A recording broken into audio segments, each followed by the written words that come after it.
T minus 1 minute.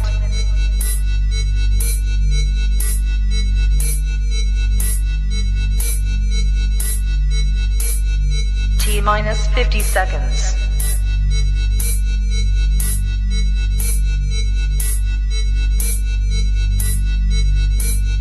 T minus 40 seconds.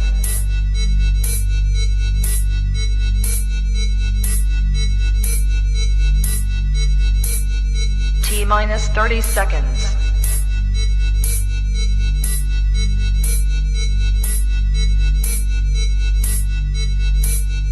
T minus 20 seconds.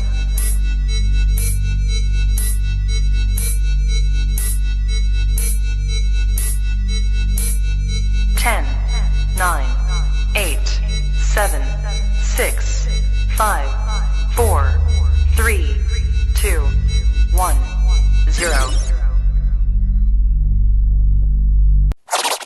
Can we talk for a minute?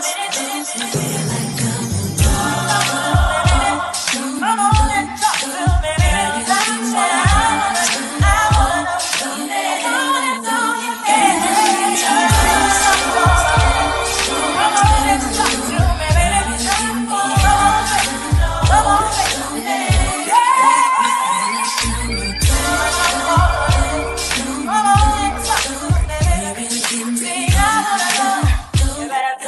Come and talk to me. I really wanna meet you, girl. I really wanna know your name. Maybe this will help.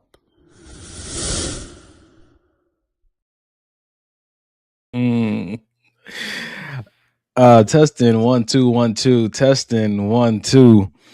It's your favorite fellas on their worst behavior tonight, ladies and gentlemen. This is Maybe Lord. This Will Help podcast, season 6, episode 22. Worst behavior, because we got some special guests coming on tonight. Now, we don't usually do this, but Tonight tonight we got a little something special for y'all. Why do you always start, bro? We had a vibe going. I thought that was the R. Kelly. I'm just trying to be. Yeah, bro. I was about Yeah. to do the ad lib. Man, come on, man. Raggedy niggas. Listen, this is not even per y'all request, but these conversations not. have been so rich these past few months, and we've been trying to bring guests on once a month, and we've been failing. But this month we did not fail. We are bringing on the female voice tonight.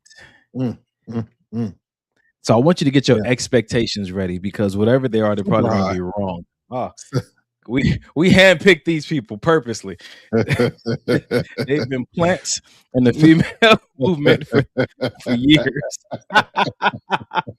We already getting ourselves in trouble. About to be exposed. Oh man. Well, Ray, what's popping, man? Good to see What you. up, bro? Magellan, what's going on? So you know what? I was gonna go through our normal, but you want to do it with them? Yeah. Nice, huh? Why don't we? So I like you that guys idea. know, usually at the beginning of the show, we just say, what was your favorite part of the week? Just a quick little check-in, just before we get the show started, just to warm us up. We're going to do that with our special guest tonight, and they didn't know that, so I hope that they are ready. So in the countdown, I want you guys to clap it up wherever you are, cheer them on, and as usual, grab your favorite drink, tag your favorite friend, tag your favorite enemy, tell them to tune in, because tonight's going to be good. Coming to the stage, we have the one. I'm gonna do mine first. Yep. With the one and the only mother of Donovan D. Donnell, Miss Yolandra McClinton, honey herself. Hey. She's back, y'all. She is Hello, back. my honeybees. Hello, my honeybees. When did that happen? When? She has a whole fan club for Maybe This Will Help. My honeybees. Golly, my only honeybees. children. And I know you guys wanted Mom back on the show. She's here with her insight. She is not going to be talking about every woman needs an old man experience this week. Wow. Absolutely not. Okay. 'Cause you said that last time you were on the show. Over with the old men. See? It's a new day. Let's a get new day. started. God, everybody needs a young man experience.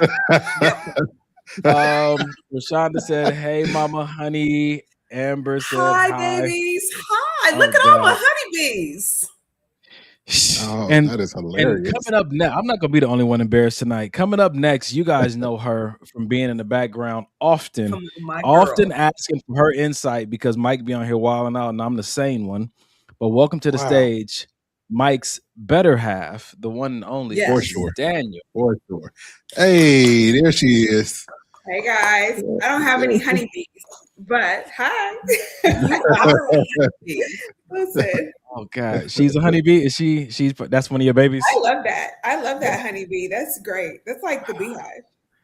Hi, but better. But Well, better. better. But Absolutely. better. The B stands for better. The better hive. Hello. There we go. There we All right. go. Ladies and gentlemen, we're about to get into this show tonight. Our guests are with us for only an hour. At least we think. So we'll see how this goes tonight. But we'll let you guys Listen, start it. Janae and I might just take over. So let's see what the audience is. We may only be here for an hour. Uh-oh. There you go. This looks Listen. better anyway. I like it like this. Me too. How was your week? Too soon. Too soon. Janae, let's do a check-in. Too soon. Golly. Mom was about to do the check-in. Because I want you guys to know they watch the show faithfully. Yeah, they do.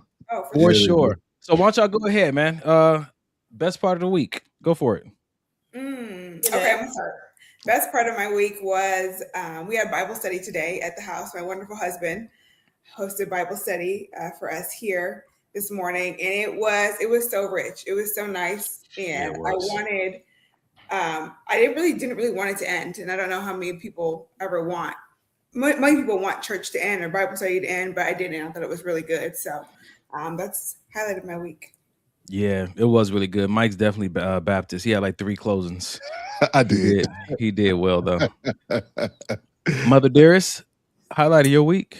The highlight of my week. So I had a wonderful opportunity to witness.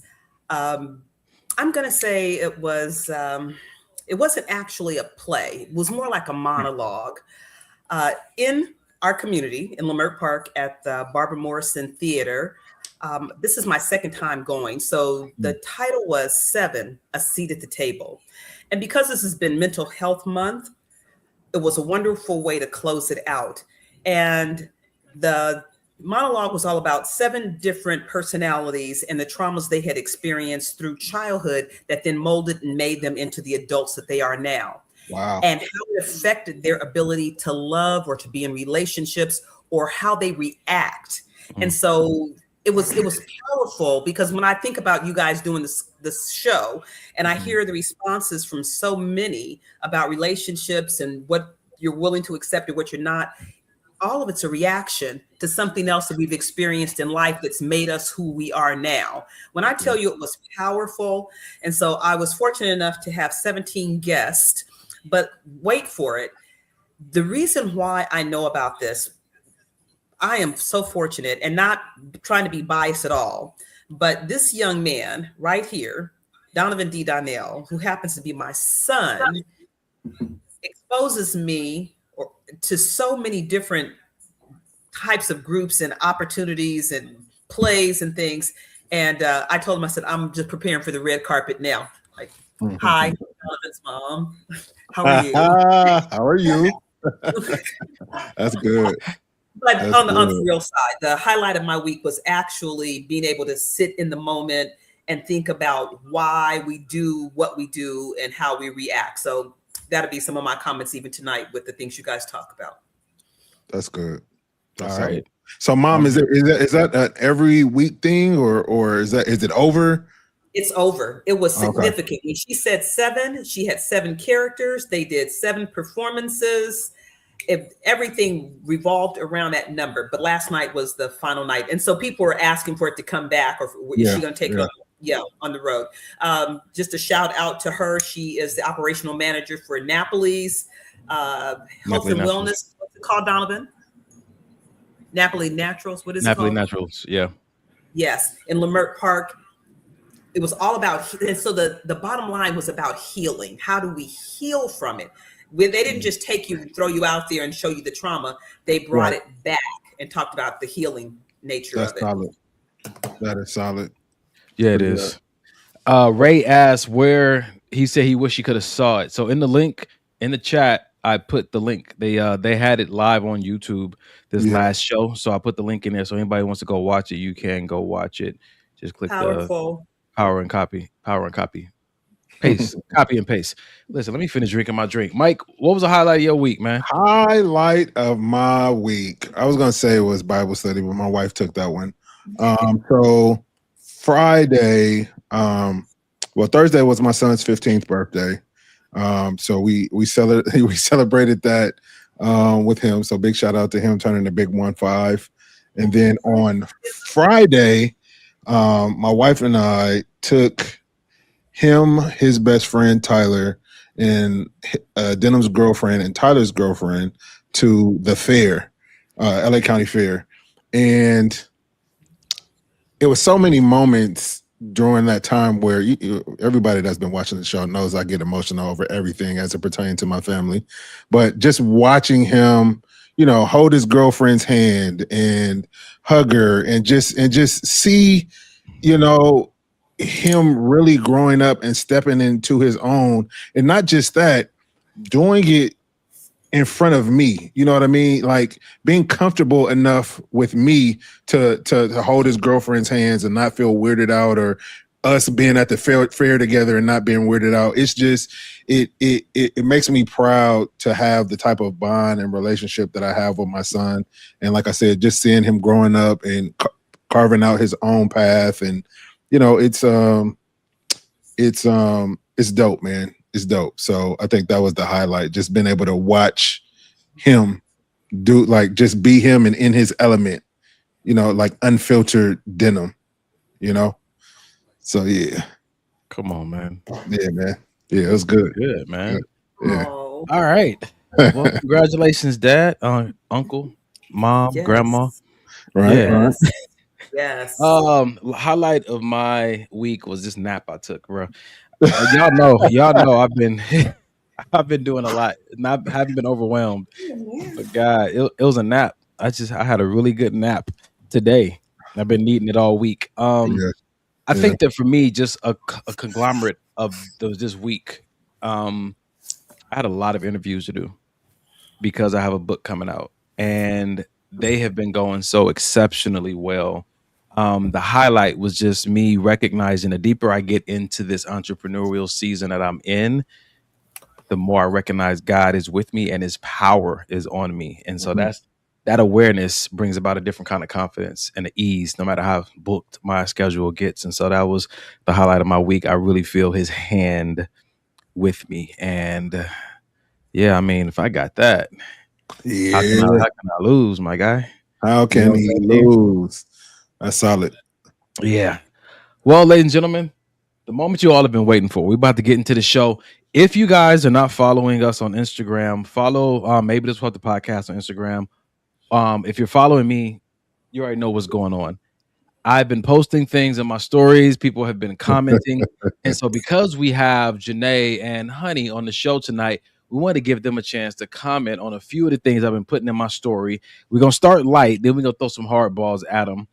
And so let's start with reading is the most attractive male hobby to women, according to study. The question I posted this week was, what is the most attractive male hobby?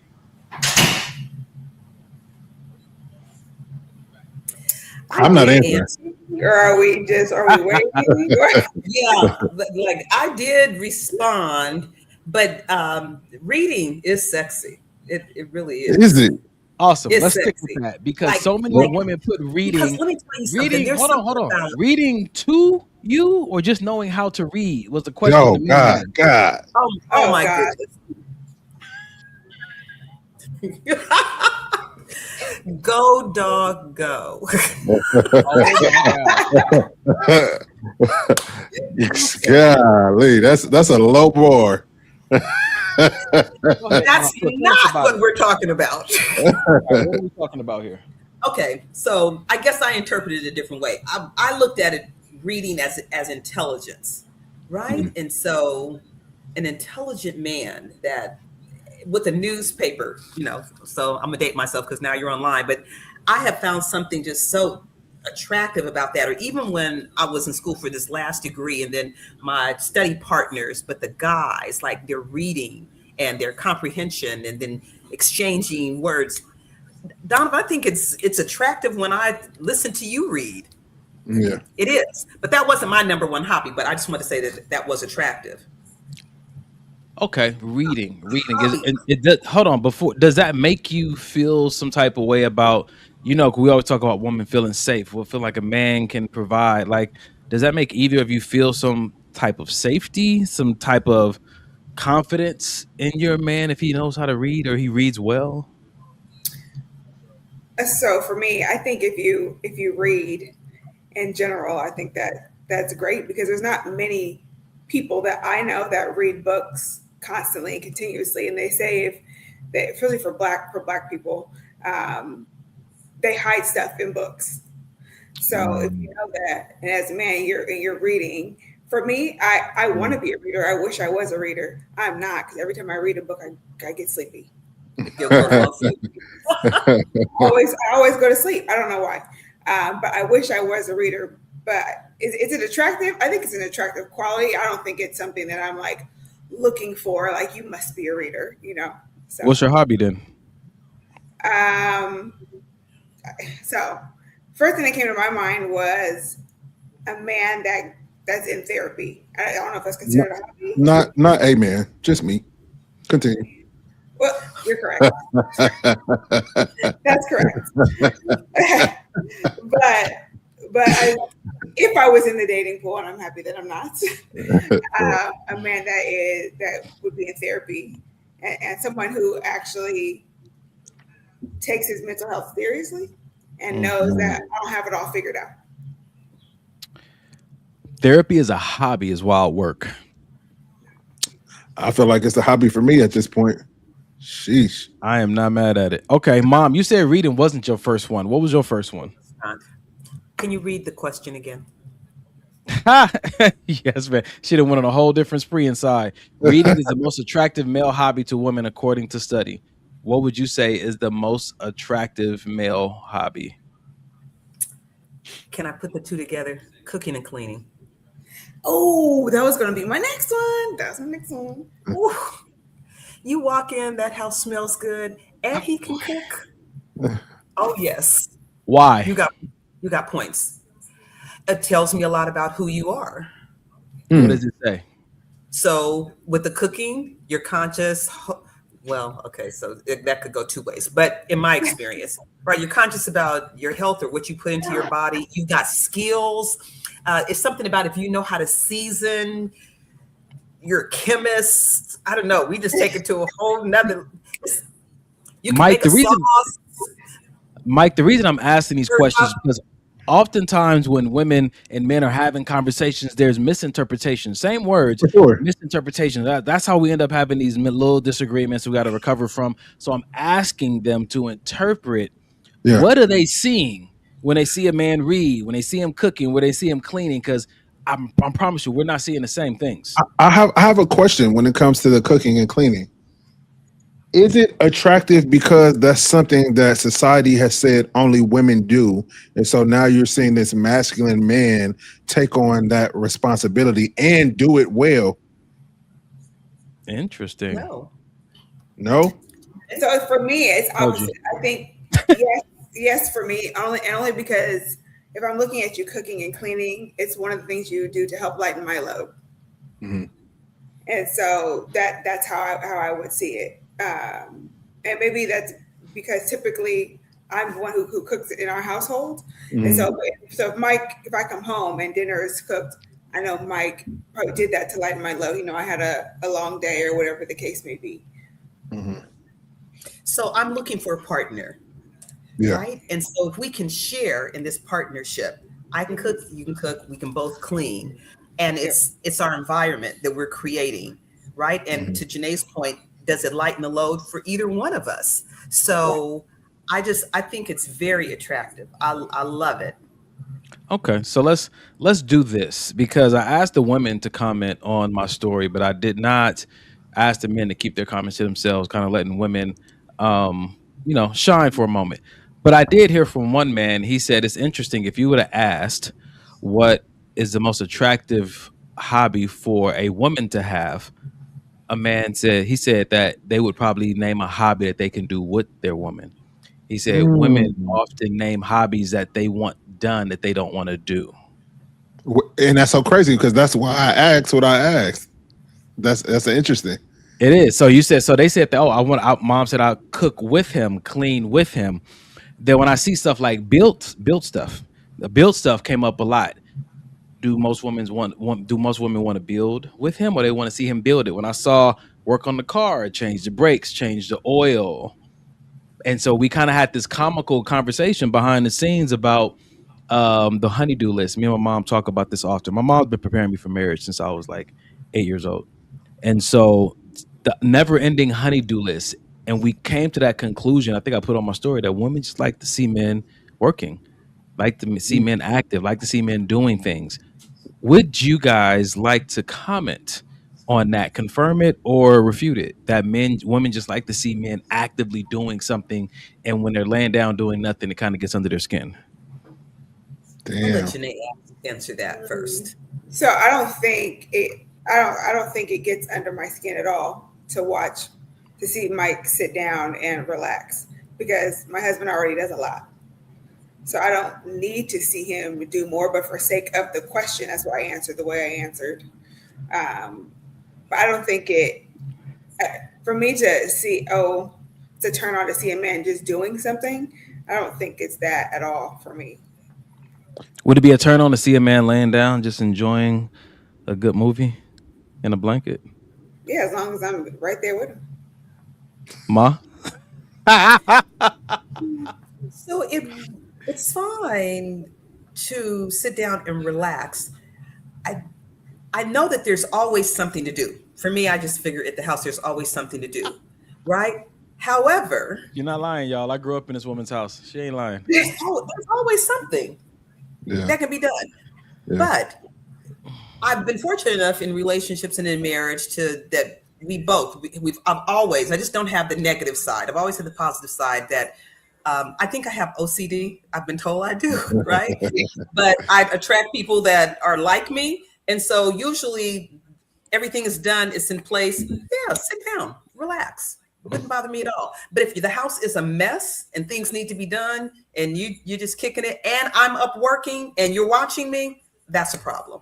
So let's talk about that for a second, because if his plan is to do it, but just not do it now, is that still an issue? Does he need to communicate that to you? Or is it like, hey, if I'm up cleaning, you're up cleaning?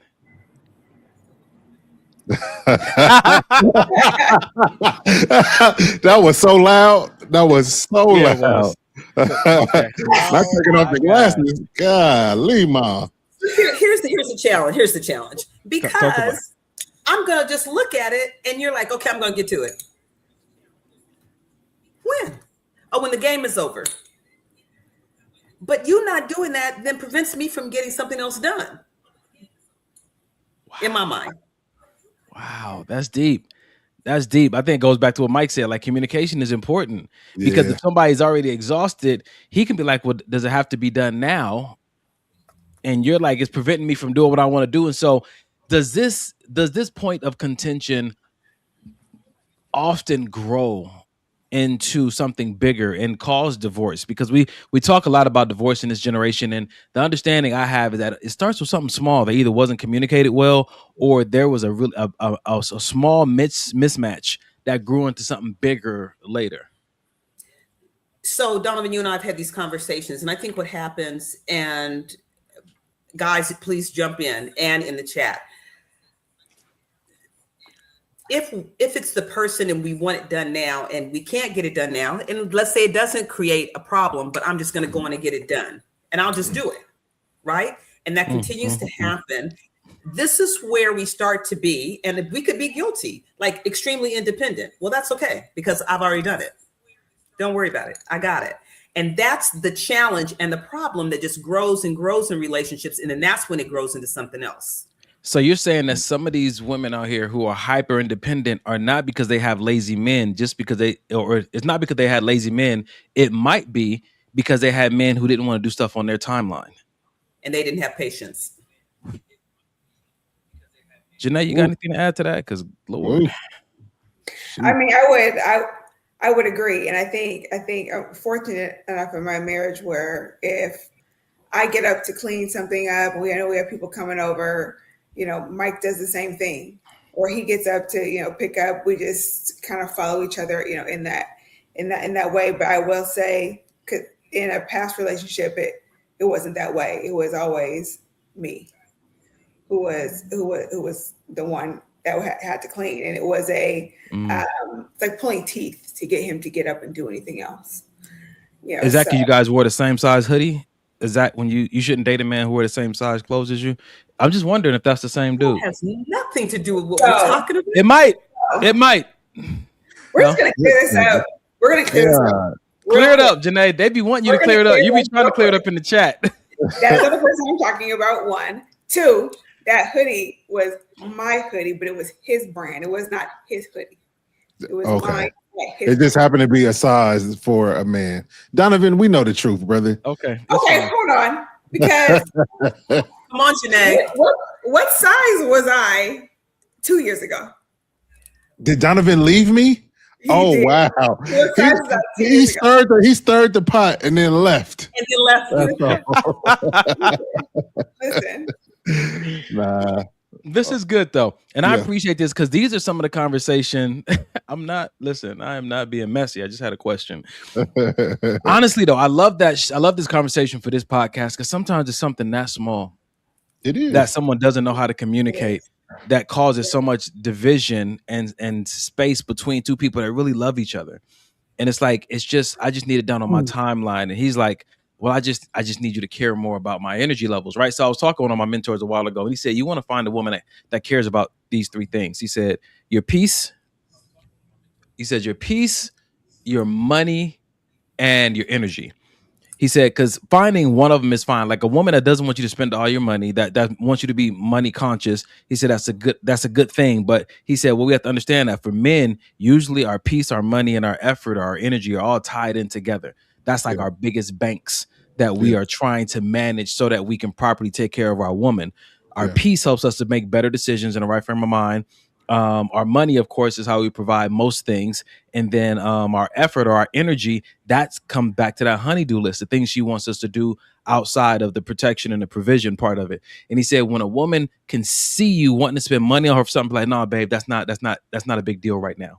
We can do that later, or I don't need something that expensive, or no, let's go home and cook instead. He said, pay attention to that. He said, when you come home tired and she has a list of things she wants you to do, she's like, babe, here's the list, but get some rest first.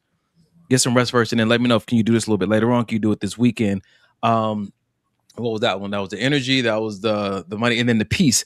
The peace, when he said, is so important because he said when a woman recognizes that you're trying to keep her safe, but she's addicted to reckless behavior, said that is a direct reflection of how she feels about your peace. If you value peace and your best decisions as far as being the man in her life comes from a place of peace, then she's going to not put herself in certain situations that would disturb her peace, because her disturbing your peace disturbs how well you can take care of her. That was his insight towards me. What do you guys think? I actually really like that. And I think I would agree with all of them. Ma or Mike?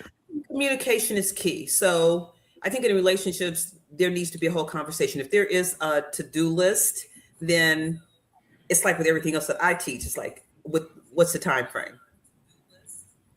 So then it's realistic. Can it be done by this time? Right? Because then you have to take into consideration, maybe that other person has their own to-do list and some other things that need to be accomplished. So when it says like be equally yoked, I'm listening to Janae talk about how they'll follow each other's leads, right? That's a partnership. That's even unspoken communication. Mm-hmm. It's like, well, we're going to get this done. Okay, well, we've got this coming up. So, okay. Yeah. And if he sees her, up trying to move the refrigerator, he's like, babe, wait, hold, I got it, right? Just go Wait into a something else. minute. It's true. Why is she trying to move a refrigerator when he's on the couch? She was trying to know clean her the sister. kitchen, and she was You know doing your the sister. floor, and she just wanted it moved. But she gonna hurt herself trying to move that fridge. In the moment, cleaning. Listen, my girl goes to the gym. I understand. I move the refrigerator. Wow. All right. I'm not married. I don't understand these things. I'm listening. Go ahead. I have a question for you gentlemen. So with someone coming in, a girlfriend, your wife, whatever, with a honey-do We don't list. believe in girlfriends. What'd you say? Go ahead. Okay, Donnie. Your wife coming in with her honey-do list when you get home. Okay. It's typical that women have those for men. Yes. But do you guys ever make those for a woman? You guys feel a way that you guys don't give women the same thing? Bro, Mike, do you want to go? Because I can go. I absolutely do not. I don't. Well, and you know that I don't ever have a list of things I want or really ask you to do. I try to. Because I know you work, and I know you do a lot at the house, and I know you go into work, and then we have denim, and we have all of this shared responsibility. I purposely don't create more to put on your plate if I don't have to. And no, I don't feel slighted. I don't feel, oh, she asked me to do this and this and this. It to me, when your marriage is the way God intended it to be, doing things for your partner doesn't feel like chores. It feels like service. Mm-hmm. And me and Janae have always said, if I'm serving you 100%, you're serving me 100%, then nobody is lacking. Correct. All right, cool. I agree with that. Here we go. No, I love that answer, bro. I love that answer. I love that because I often glean off of the relationship you guys have and some of the things you do because I'm able to see how it works in real time. Yeah. Now, I'm going to lean into my life coaching hat from the men that I've coached that are married, that have girlfriends, that are dating women. What I come to understand through the men that I've coached and men's mental health is that they do have a list, but they've never been in a society that welcomes them to share that list because saying you need help is not manly. And so when I think about the men that I've coached and the things they said they wish their wife would do, and we say, well, why not ask them? No, I got it. The idea of society that they put on relationships and on marriage that is, unhealthy and toxic, that some men subscribe to is that you should be able to handle all your business and then most of hers. That's what it means to be a man. You should be able to handle all of your business and most of hers. And when we had that conversation, we were kind of doing some research I got you, Ma, that goes back into the stay-at-home wife, to where we talk about like you should be doing your stuff so well that all yours is handled and you can take something off her plate to allow her to be a stay-at-home wife who makes the house into a home. It should be your pleasure. And for most men, it is. Most married men, it is. The struggle is just that when they do have a need, they don't necessarily feel comfortable saying, hey, babe, I have a list of things I wish you could do for me. Go ahead, Ma. Interesting. So I like when Janae posed the question, and I think you went really deep with it. Per usual. Yeah. I'm thinking if we're having a list, it might be something as simple as, honey, can you feed the cats? And can you just, I didn't pull the trash cans in when I got home. So can you pull those in? Or, it's just like Mike said, it might be a chore, but it's an act of service. But if you walked in and you said, you said to your wife, honey, my schedule is really busy this week. And I know I usually meal prep myself, but could you meal prep for me? Or I've got a big meeting on Thursday. Could you drop my suit off at the cleaners? Or could you, it's things like that. Okay. So let's reference an earlier conversation than the statement that you made. You said there's always something to do. And so if there's always something to do, when does he insert his need? If there's always something to do. Meaning it's always something for him to do. Yeah. If she said it's always something to Yeah. do around the house, and so the question is like, something to do around the house. huh? But for both of us, there's always some kind of little project or something you can work on around the house. Hold on. So Look, you say we can't enroll the man in that. Yeah, for both of us, it's always no. Historically speaking, statistically speaking, those projects are a woman walking around saying, "You know what would make this house a home? If you build, Shell, curtains. You know what? Curtains. You know, outside the neighbor has a new porch. Do you know how to build a porch?" So come on, let's be fair. Men are not coming home saying, "Oh man, you know what I'd like to do today? That's funny. Rest is what I like to do."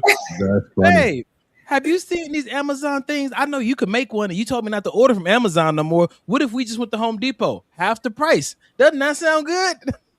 That is funny. Damn. That sounds funny. No, it's Mike, help me. you're what you're No, what you're saying is right, but what I'm saying is, like, again, the only way I can explain it is when you're with the right person, all of that doesn't seem like work. Do list. I don't know. No, it don't seem like a list. It's just a request, right? Yeah. Listen, sounds about right. It's a balance. I appreciate that. So even in the extremes, the extremeness of these conversations that I'm having with you, and even in my laughter, we can always fall back on if you're with the right person. Most people aren't, but they still trying to make it work. And this will help the podcast. So what kind of advice could we give people who didn't fall upon the favor of the Lord like you two did? Yeah. And they're in a different situation trying to make it work or figure it out. Communicate. That's it. What does it sound like? Give us an example. Means, like how Mike and I have our intimate time. I'm not saying everybody needs to have. And when I say intimate time, it doesn't just mean physical. It means really a lot. It's a lot of deep conversations, kind of like what you guys have on the podcast. And so I don't know if they need to schedule a time throughout the week and say, hey, this happened this week and this made me feel this way. Can we address this together so it doesn't happen again? Like, to me, that's a fair conversation to have.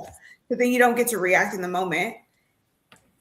And you schedule that time. So we know on Thursdays at 8:00, we're talking about A, B, C, and D. We have these 4 people on this podcast who communicate well. They know how to use language to convey feelings in a way their partner or their friends can understand it. Now, here's the struggle. The struggle is that we can all identify some people and some relationships who can't seem to figure this part out as easy as it is communication. Yeah. And so what would we say, or what kind of advice do we give to those who are struggling to figure out this simple part of communicate with your partner? You need to regulate your emotions. 1. Say it again. Regulate your emotions. How? I don't know. I can't tell you how to do that. I'm not a doctor. I can't tell you how to do that. Okay. Regulate the emotions. How I regulate my emotions is God. If I start to, feel away, I pray. But that don't work for everybody. But I also understand things a lot different than other people. I would say this, man, and like you just said, for people that don't know about communication, maybe people don't pray and all of these things. I would say take the word communicate out. Just talk like you would talk to your homeboy or your homegirl, and just talk. Oh shoot. Okay. Because you're saying they don't know how to communicate, so it's all bad anyway. If we got a person that, listen, how much worse can, like, I'm gonna just tell you, look, I'm gonna just say, look, when I asked you to take out the trash and you told me that was my job to do, I kind of felt some kind of way about that, because I'm taking out the trash because I want to, not because I'm obligated to. You know what I'm saying?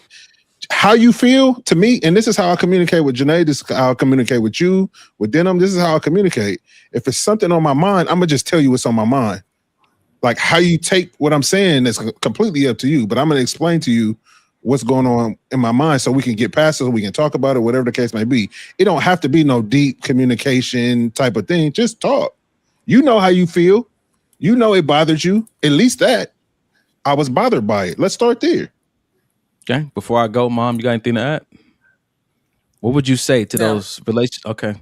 So we all know, like I said, there are some relationships out there that we know that we probably thinking about right now. They're struggling with that communication part. And as Yes. easy as we're making it sound, it's like it's still not happening. And so I think that one of the great things is that me and Mike, with the help of our manager, Janae, are going to be creating our own little card game and Yeah. these prompts, because some of the stuff we say on the podcast needs practical advice. It needs practical tips on how to do it, how to regulate. Here's some options, how to communicate hard topics with your partner. Here's some ways how to pause and check your interpretation before you react and respond to what your partner said. What do you do when you're offended? And of course, it's going to be comical, but it's going to be insightful, because a lot of people need help. And that's why tonight's podcast title is Did Relationship Advice Hurt or Help You? Oof. Sheesh. And what we're talking about tonight is looking at some of these conversations that people are saying have, but not really, them not showing you how to have them. And where do you go to get the help that you need? Because maybe your parents set a really bad example and they said, girl, don't trust no men. And maybe your dad said, son, don't let no woman run you. Yeah. You know what I'm saying? But again, did you recognize that was relationship advice? Did you recognize that you were going to subconsciously let that hardwire how you behave once you get in a relationship? Nobody's ever going to love you if you look like that. And now you can't even be comfortable at home. You got to keep a clean home if you want to keep your man. And now you keep cleaning because you think once you stop, he's going to leave you. So Donovan, this is part of what I was talking about from the play last night, is that so much what we do is reactive. And it is. And so the things that we've learned or heard or taught or were subjected to in our younger life has created who we are now. So it might, I'm going to say for me, it's definitely a cleaning, right? Because I remember like you couldn't get anything else done or go outside or entertain anybody until the house was clean. And as a result of that, I started cleaning at night. So when I wake up in the morning, the house is done and then I can go straight out the door, because that was a challenge coming up, right? And so then you set unrealistic expectations for somebody else that came up in a house where they were just comfortable and the house was just lived in. Yeah. Say what it really was. A mess. Okay. That wasn't the word you were looking for. We honest on this show. Pigsty. Yeah. Go ahead. But some people are comfortable with that. And so it's nothing wrong with it, right? Yeah. But I know that communication, when you're saying, well, just talk about it and stuff. And people were like, well, shouldn't you understand? You should figure that out. Like, don't you see it? Doing it? Right? I'm telling you what I've seen. It's like, well, I don't understand. But don't you want to talk about it? And your delivery is bad. Yeah. And it turns into something else. Unfortunately, I think, growing up, as you become an adult, you figure out you have to unlearn everything that you've learned and kind of make it anew, because everything you learned as a kid, whether it's, men ain't this or that, or, women are this, make sure you watch out for this. All of that is based and rooted in fear anyways. And we're not supposed to operate that way. And so you have to unlearn all of those things, unfortunately. And I think that's the hard part, is that sometimes people don't realize that they have to unlearn those things.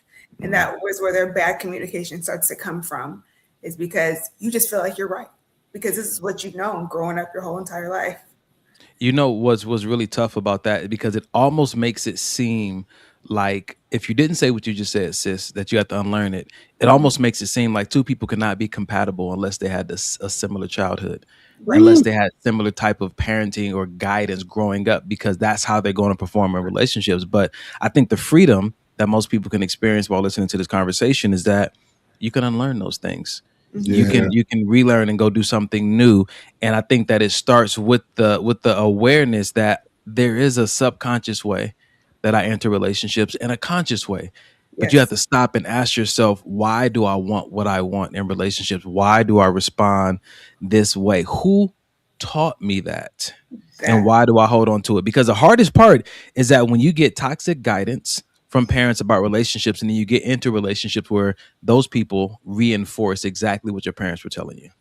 Jeez. And then one day you finally get into a healthy relationship, but your parents and every other relationship has already informed you that the toxic way seems to be like the best advice, and you don't know what to do with this good person. Yeah. Yep. Yeah. And I think what's really dope about getting into a relationship with somebody is y'all can create your own thing. It don't have to be like mom and dad did it, or like, we see Will and Jada do it, or, somebody on Instagram, couples goals, or anything like that. We can create what we want to create and cultivate it to be our thing. It don't have to, everybody don't even have to like it. Mm-hmm. Some people may look at you like, what? Y'all don't, who cares? You know what I'm saying? This is what works for us. Yeah. I don't know if you ever watched that show by Mara Brock Akil. It was called Love Is. And it was a couple of years ago. They only had one season, unfortunately, because something happened. But and there's something she always said, and it always stuck with me. It said, she always say, love is attainable as long as you define it for yourself.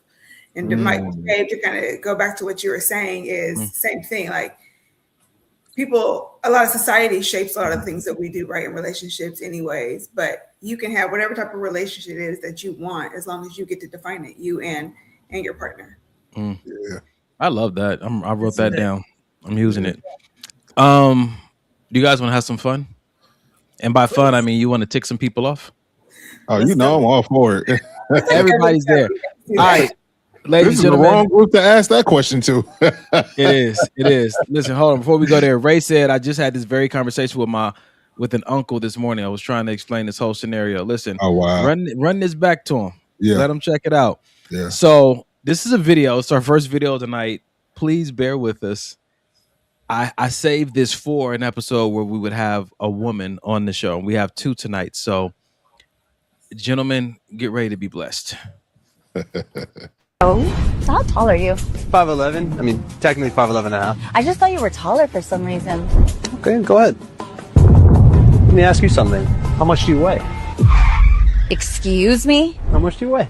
Did you really just ask me that? What's the problem? You asked me how tall I am. Because I like to wear heels. And I don't want to tower over the man that I'm with. And I don't want a woman who weighs more than I do. Why does it matter? Well, why would it matter if you're taller than me in heels? No girl wants to be taller than their man. It's not hot. Nor is it hot for girls to be heavier than their men. How does it affect your life? I like to pick my ladies up, swing them around, engage in a bit of horseplay every now and again. If you can't handle all this, that's a you problem. I'm just somebody who believes in equality, and I feel like if I shared my height with you, why can't you share your weight? So now what? Now I have to go and buy all new shoes to fit your height? You are thick, and the thickness is appreciated. So what are we even talking about? The thickness has diminishing returns. Wow, wow, wow. Okay, then let me just guess. 160? Are you actually guessing my weight right now? 170? Am I heading in the right or wrong direction? You know what? You can't handle a big, thick woman. You strike me as a very self-confident woman, and now I'm just curious why you're so touchy about the weight. You are talking yourself right out of some ass. I still want to know. Cassius.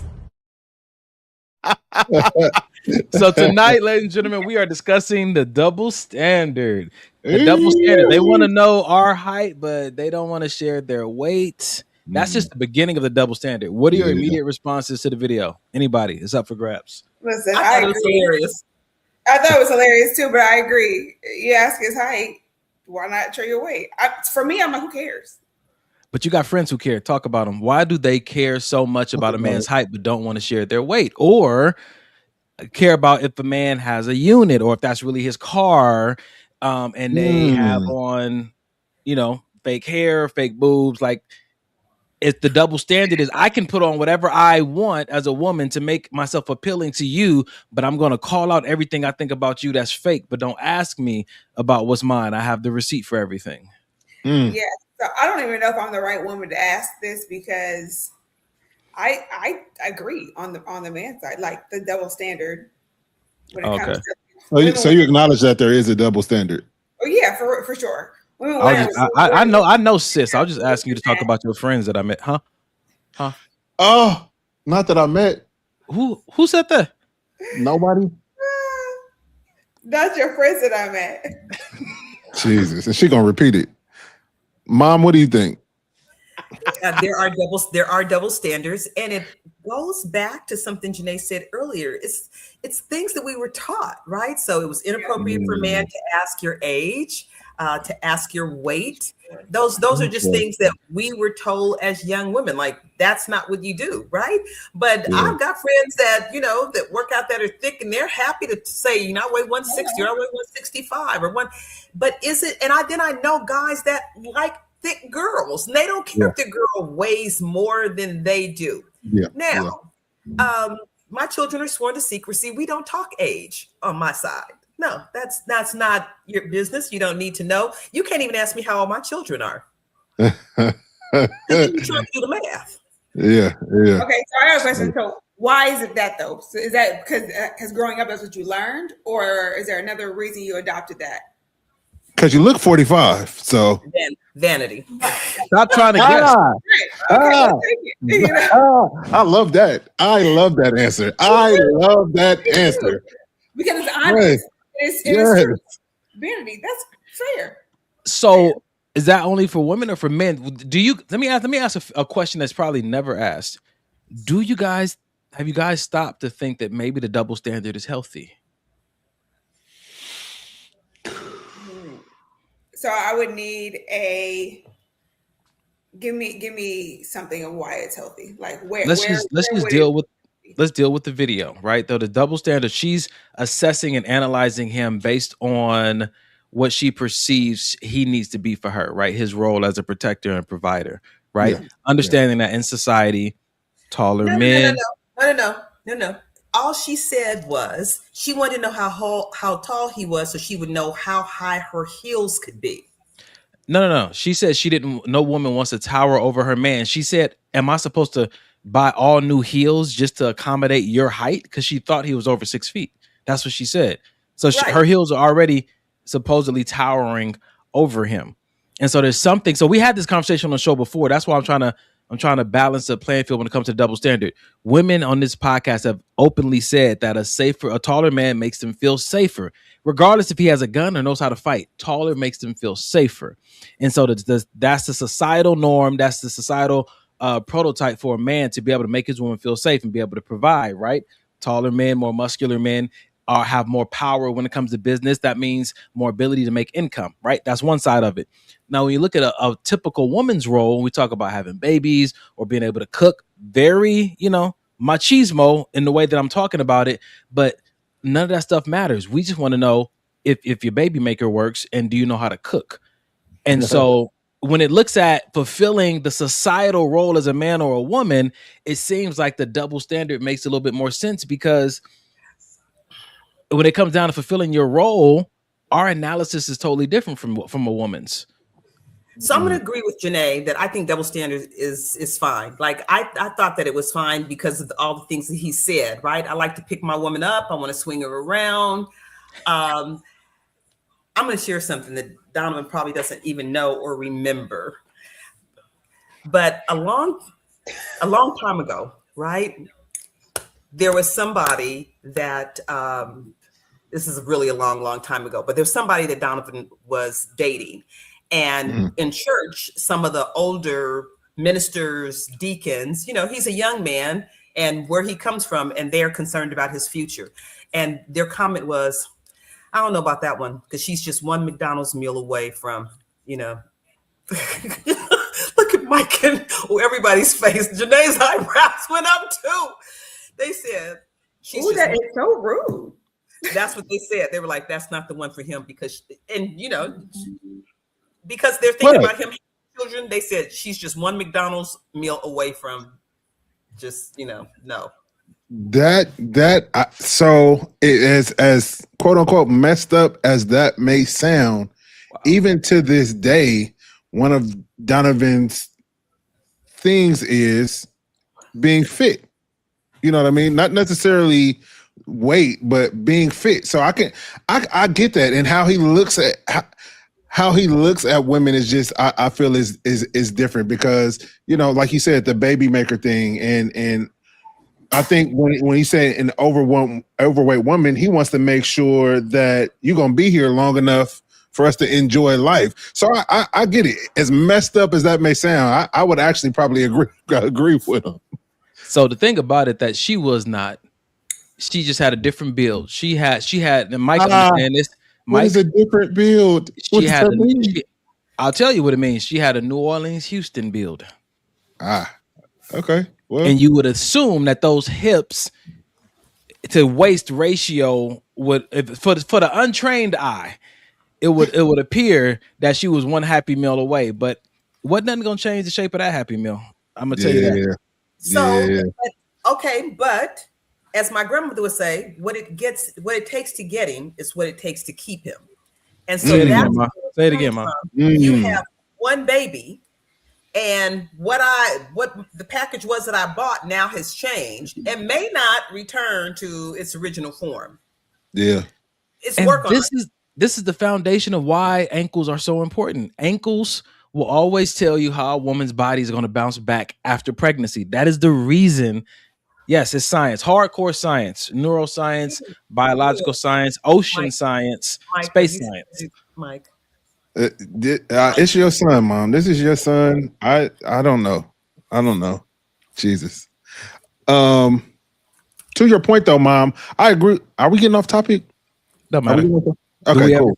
To your point though, Mom, Janae went through a extreme, weight loss, and it does take getting used to, but I think that, especially in a marriage, if we're in it, we're in it. It's up to us to figure out how we're going to, go about this new shell. You know what I'm saying? It doesn't mean that it has to be, I'm not attracted to you no more. I'm gonna go find somebody else, like some men and some women end up doing. When guys get, they get their beer belly and all of a sudden they're not attractive no more. Like, it's just, I just feel like people sometimes have cop-outs and look for reasons on why, they don't want to be in the relationship. Because look, me, that's kind of small if we're talking about a lifetime together. I will jump in that conversation with you, brother. I think it is a cop out for some people because they married I'm not gonna say the wrong reason, but they married for a superficial reason. And now they're carrying the weight of a lifelong commitment with superficial handles. Oh, say that, bro.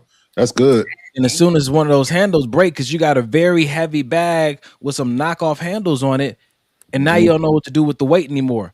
Well, if those superficial handles broke, brother, you pick that thing up and you cradle it because the value is in the bag. Come on, man. You should have had better handles. Come on, man. You know what I'm saying? But you don't get better handles just by looking at somebody. When you're dating them, you got to ask certain questions. You got to invest in their heart, their mind, their soul. What do they care about? And then you start to see that not only do you look good in this season, there's certain things that you bring to my life that I can't find anywhere else. That means no matter what happens to the shell, I still recognize that I need you. The issue is that people are scared, and we have this conversation if you want to, they're scared that they admit they need somebody. Therefore, they marry people that they like or they're attracted to, and other people out here married to people for 30, 40, 50, 60 years that's gone through all kind of visual changes, but the love is sustained because they recognize that in order for me to have this life, I need what this person has on the inside. I need their heart, their mind, their soul, their commitment, their character. Those things didn't change with the car accident. Those things didn't change after she had the baby. Those things didn't change with age and with gravity. They're still there, and I still need them. That's good. Because that's what's gonna happen inevitably. Everything. Yeah, for sure. Yeah. The nuts is gonna shrivel up. The boobs is gonna start to sag a little bit. Right. And if that's all that kept you, Miami for, huh? I thought you said plastic surgery. My bad. Keep going. No, I'm just saying. Mom over here shaking her head. We love them on the inside. I just ignore that. Yeah, for sure. Inside, yeah. Yes, but I know a lot of women who again can have the husband, and I've seen it. Have the husband that love them no matter what, but they don't love themselves anymore. When they're that's good. Real talk. That's good. And if they don't, my mom told me, whenever I find a girl interested or interesting, or I want to date or thinking about dating, she said the first question to ask her is, does she love herself? And I've learned to keep that as a marker. Man. After big events happen, do you love yourself any less? Do you still love yourself? Because her willingness and intention to love you is always going to derive from how much she loves herself. And if she has a relationship with God, how much she thinks God loves her. That's driving every other behavior. That's good. That's Good good. preach. That's good, man. That's so good. And I wish I had that marker to go by in my dating history, because it would have saved probably me and her from a lot, and those women from a lot of just unnecessary time spent. You know what I mean? Just investing in somebody I'm expecting to love me, but how you gonna love me and you don't love you? That. Yeah, man. Because something happened in their childhood Yeah, come on, ma. Yeah. that just shaped who they are. Mhm. Who they Some believe they are. disappointment, some separation, something happened. And so how they defined love and what it was supposed to look like, trust or the lack of, yeah. And it's so interesting because if you grew up seeing love in a certain way, but even if you had a belief that it could be better, but you never got exposed to it, like your aunties don't have healthy relationships, your cousins, your sister doesn't, like people in your community, it's always the police there because of domestic violence. Yeah. You want to believe in it, but you've never seen it.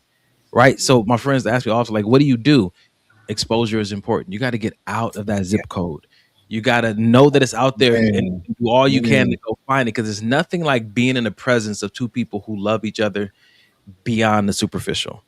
It will change your perspective and your drive on what you believe is possible and what you need to aim for. But some of us have been brought up and molded in a toxic norm that somehow is then the scent is on us, and we attract people like that. And when we see it, we think that that's how it's supposed to be because that's all that we saw. But if you've ever watched a podcast or watched a movie and you started to believe there was more, and somebody told you that you were delusional for believing in that, don't fall for that. Don't stop looking for it. Change your zip code.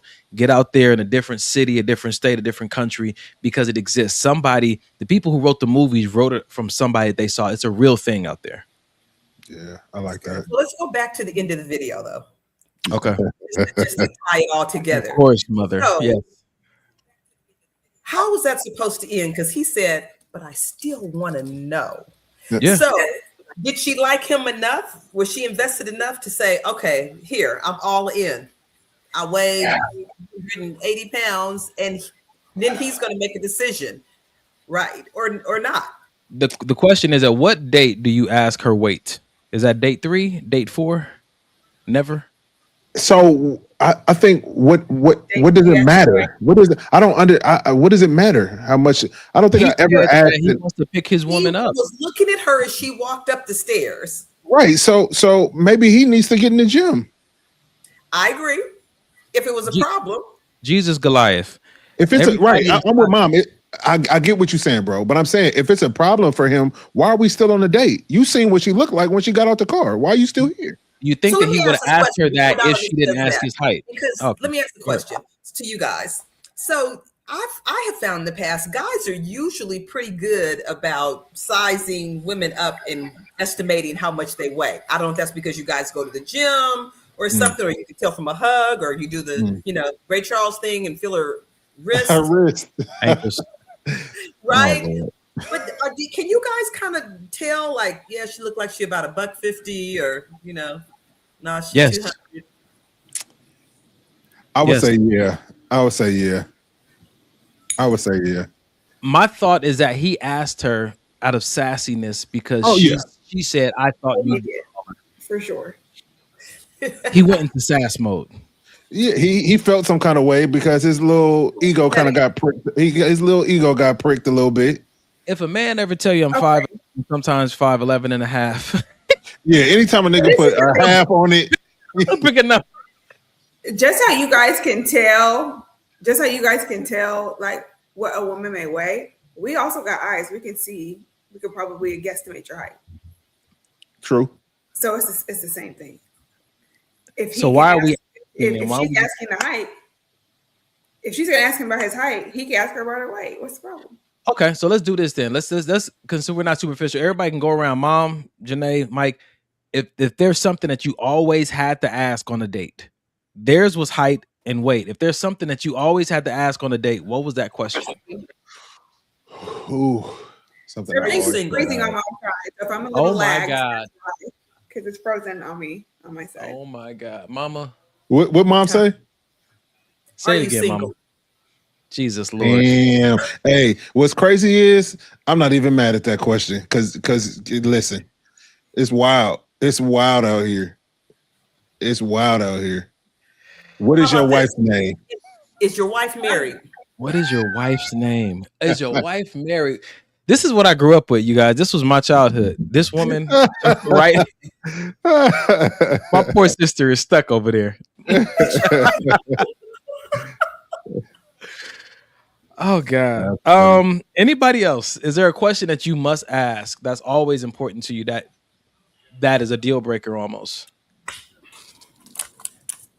A deal breaker. Gotta ask the Okay, question. in the chat, nobody's talking tonight. We don't have Oh, any. we are ignoring. Sorry, chat. Deal breaker. Where's Go our ahead. people? Go ahead, sis. I'm sorry. Yeah, I would. Mine probably would be like, are you a believer? Do you believe in God? Because in my personal opinion, I need a man that follows God, because that's the only way I can follow you. If you don't submit to somebody other than yourself, we can't be together. I feel that. Fair enough. I feel that. Mike, you got a question? Nah, for me, bro, going when I was the sit back and watch. So I'm watching how you respond to certain things, watching to see if the waiter takes too long with our food, or you getting super irritated and irate. So, I kind of just sat back and watched, and then from what I gained from that date, then maybe I have questions based on that. Like, okay, so is this usually how you react in these type of situations? I feel that. I like that. I mean, my answer is still going to be, do you love yourself? That was the best thing my mom has ever, taught me when it comes to dating. One of the best things is because for me, that does start to paint a very clear picture in my mind of like what this interaction is going to be like. Because Ray said his question is, what are you expecting from this interaction? And that expectations question is a great question. It is. To ask. Okay, Johnny, I have a question for you. So if you're asking her if she loves herself and she says yes, do you then ask a follow-up question like, how do you know? Babe, that's good, because that's good. Yeah. So if you look at the questionnaire that I give all my coaching clients, what is Please don't get back to your date. I'm trying not to, but it's rough out here these days. Man. No, I'm kidding. It's really not. So there's a question of, do you love yourself? How do you know that you love yourself? And if you're doing something, how do you know that it's working? So I think for me, the initial question is not asked often. And there's something about their knee-jerk reaction that also starts to inform you of where they stand when it comes to that question. It's like one of those mind tricks. Like my grandmother told me, whenever you're dating somebody, what's their name? And she said the way that you say their name tells the person listening a lot about how you feel about them at any given point. It's the way that you say their name. Oh, Lisa. You're saying Lisa. Lisa. It always informs you by how you say the name in that moment, how you're presently feeling. A little trick she taught me back in the day. So yeah, I think I would follow it up with, how do you know? Because in the book Before the I Do, if it said, if you want to know how a person is going to treat you after they say they love you, look at other things that they say that they love, and that might give you an indication. Yep, that's good. That's good. All right. So is that? Hold on, I don't know if I want to leave from there yet, because it's so many women that would say, you would ask that question to. And they say, yeah, I love myself. Look at me. Look how I'm dressed. Look how I present myself to the world. I must love myself, when the whole time you dead inside. Nah, bro. I would honestly tell you, not every woman has said yes. No, I'm not saying every woman will say yes. Some do, though, and not even. Yeah. You know by their answer. If their answer is, look the way I'm dressed. Like, it's a superficial answer. Not I go to the gym. Look how I carry myself. I make sure I eat properly. I make sure I'm going to get my female checkups every 6 months. I go to the dentist every 6 months. Like them type of answers I'd be looking for. Not the way I dress. Oh yeah, I buy myself Louboutin, so I love myself. Like yeah. Yeah, it's a conversation starter. It's not Yeah. where you grab that conclusion from, but it's interesting. I don't know if maybe it's just the timing that I've asked it, but every time I've asked it, it's been a pause, a moment, a pregnant pause where the person really does say, "Wait a minute, what did you just ask me?" You'll be Yeah. surprised how many people have never been asked that question by a family member, a friend, a mentor. Do you love yourself? Some people have never been asked that question. Mhm. Yeah. It's good. We got some more in the chat. I like what Carrie said. Have you always loved yourself? Jesus, that's good too. Ooh-wee. That's a good one. Yeah. If you haven't, how did you get there? That's good. These are these first date questions, second date questions? You guys know I can often go too deep. Man, first date. Who got time to sit here and put these questions? Listen, if you want to know, ask the shit. We old out here. We ain't got time for all that. We old out here. Golly. Tyler said, "Thank you, Janae, because I was like that. So you love yourself has to have some follow up to it." She also said, by their fruit, you will know them. So that's good. I like that. And shout out to our niece, Logan. She's watching again. Logan. Hi, Logan. Pay attention to the mic. We got V Colt on Instagram said the question that they ask is, "What's your purpose for dating?" That's a good question. What's your purpose for dating? That is a good question. Because listen, if you're here for a good time and not a long time, I need to know. And not I need to know so I can be out. I need to know because maybe I am too. Agreed. Don't take my choice away. I always say that. Don't take my choice away. Give me all the information so I can make the choice that I want to make. This is good because Ferguson Marv said, "I've never been asked that question. Never been asked, do you love yourself?" You know what I'm saying to you? Yeah. Like some of these questions is worth asking, even if they may sound redundant, because we didn't all grow up the same. I agree. And I'm looking on Instagram. Mike, you looking on IG on maybe this will help? Yeah, I keep going back to it. Yeah, we're good. And I think for me, when I think about that question and these questions, for me, it just reminds me that it doesn't matter where a person came from. It matters where they're going. So we could come from two different cultures, have two different childhoods, but are we headed in the same direction? I think that says more about compatibility than who trains you.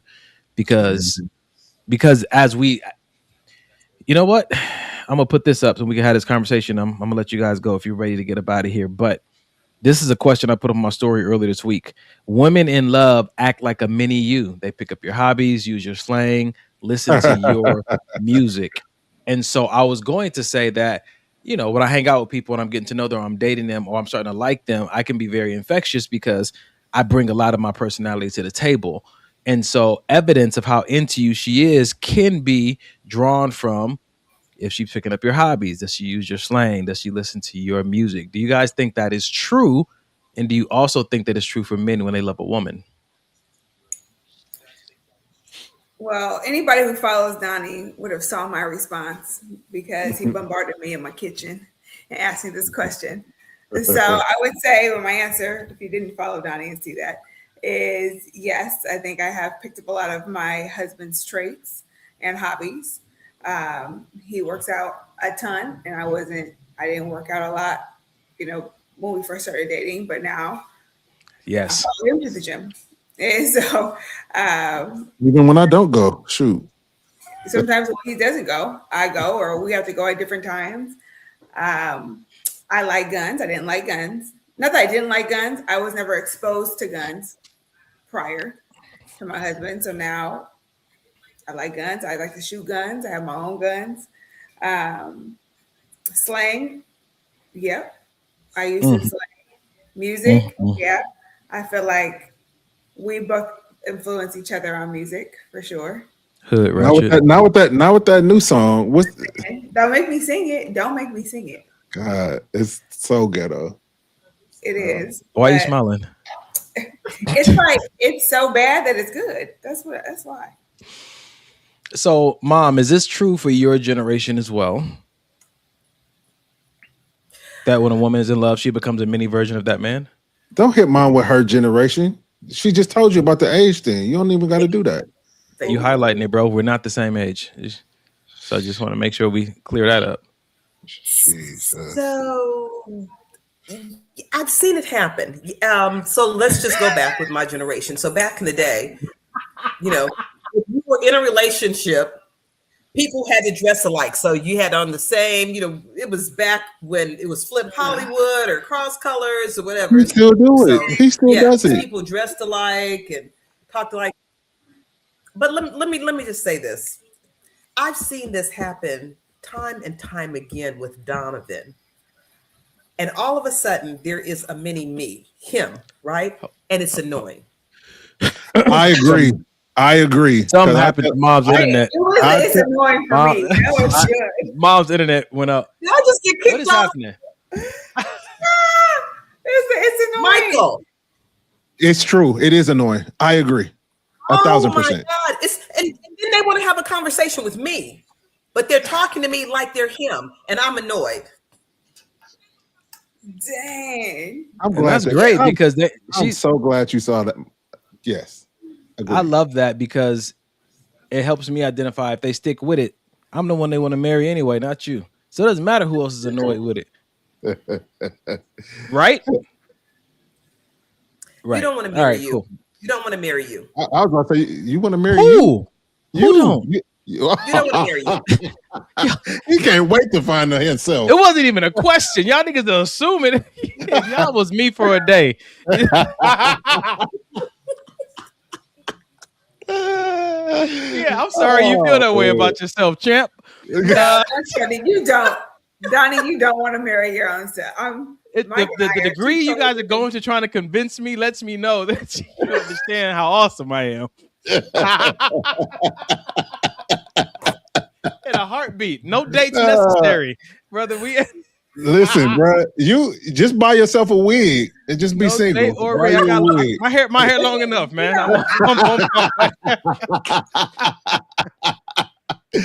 God, that's an interesting topic, though. Would you want to marry you? Like that's again, that's interesting within itself. I don't need a wig.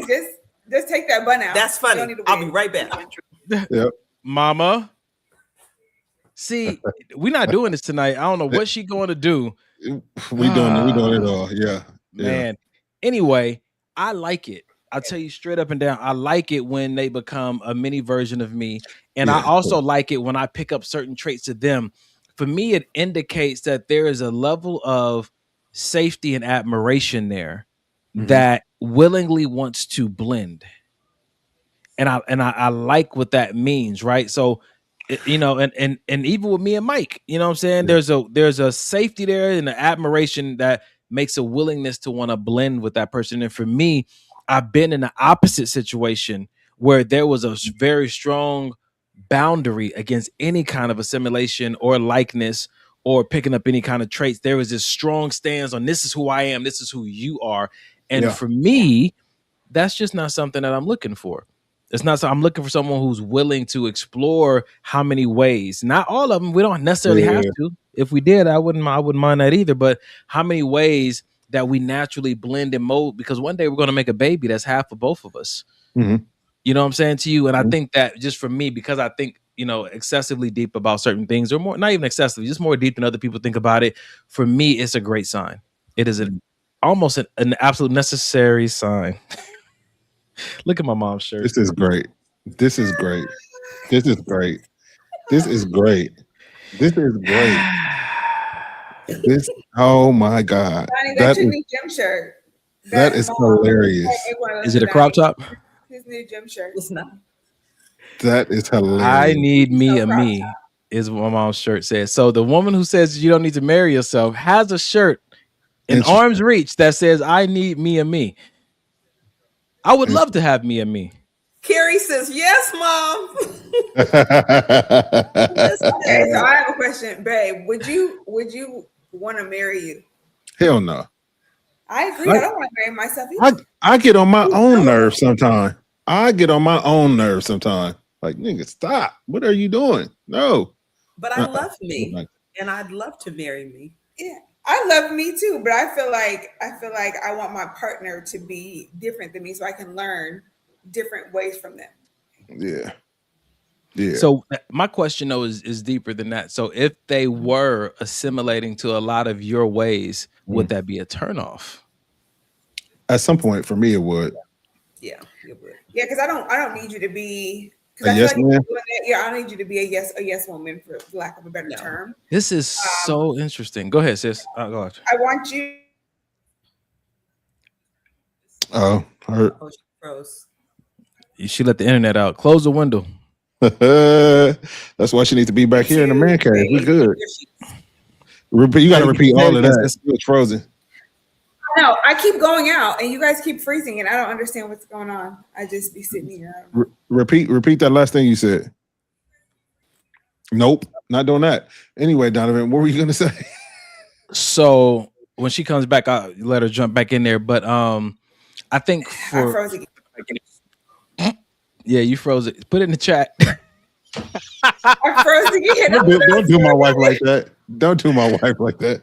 Oh man.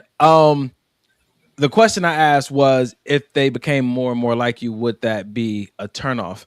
And I think to each his own, first of all, right? There's certain things that people need to help them balance each other off and whatnot. But I do believe that if that's organically what's happening and you enjoy it, don't think it's egotistical.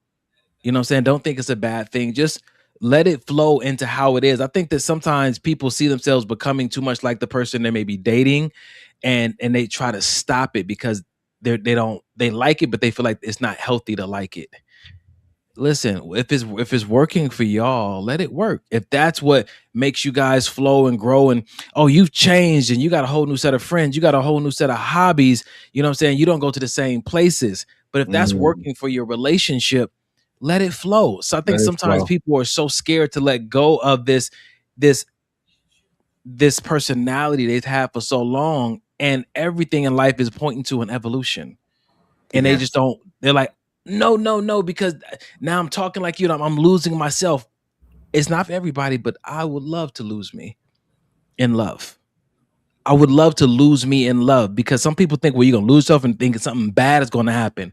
Not if you're in love. I think if I'm in love, something great is going to happen. There may be a degree of me that I never would have been able to reach absent meeting this person and being willing to let myself go in love.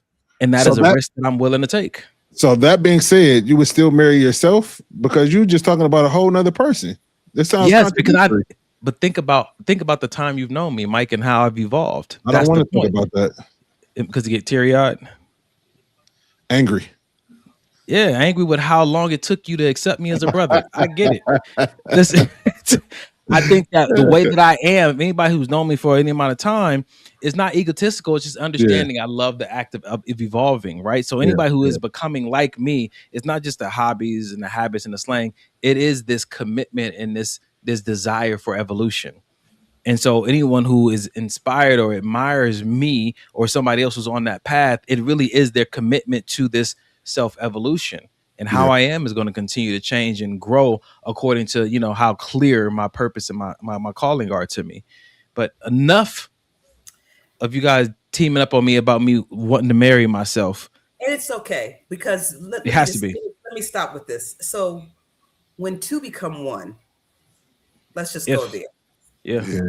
Right. And so even though it's comical, and I'm reading what's in the chat, there are portions of me that would probably be very attracted to somebody else that carries a lot of the same qualities or has the same morals or goals or those kind of things, right? So not me completely, but yes, the things that I do, I need me that's going to grind, that's a lover of people, that's kind, those kind of things.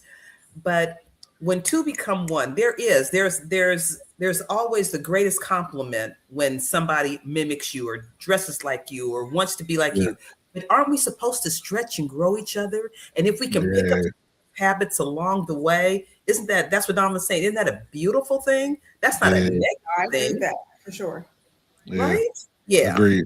So Donovan, we give you a hard time, but I mean, if it's authentic, but if they're just mimicking you, there it is, Mom. Say that part. If it's authentic. Sometimes it takes a while for it to become authentic. Y'all don't have no patience. Just be patient with people.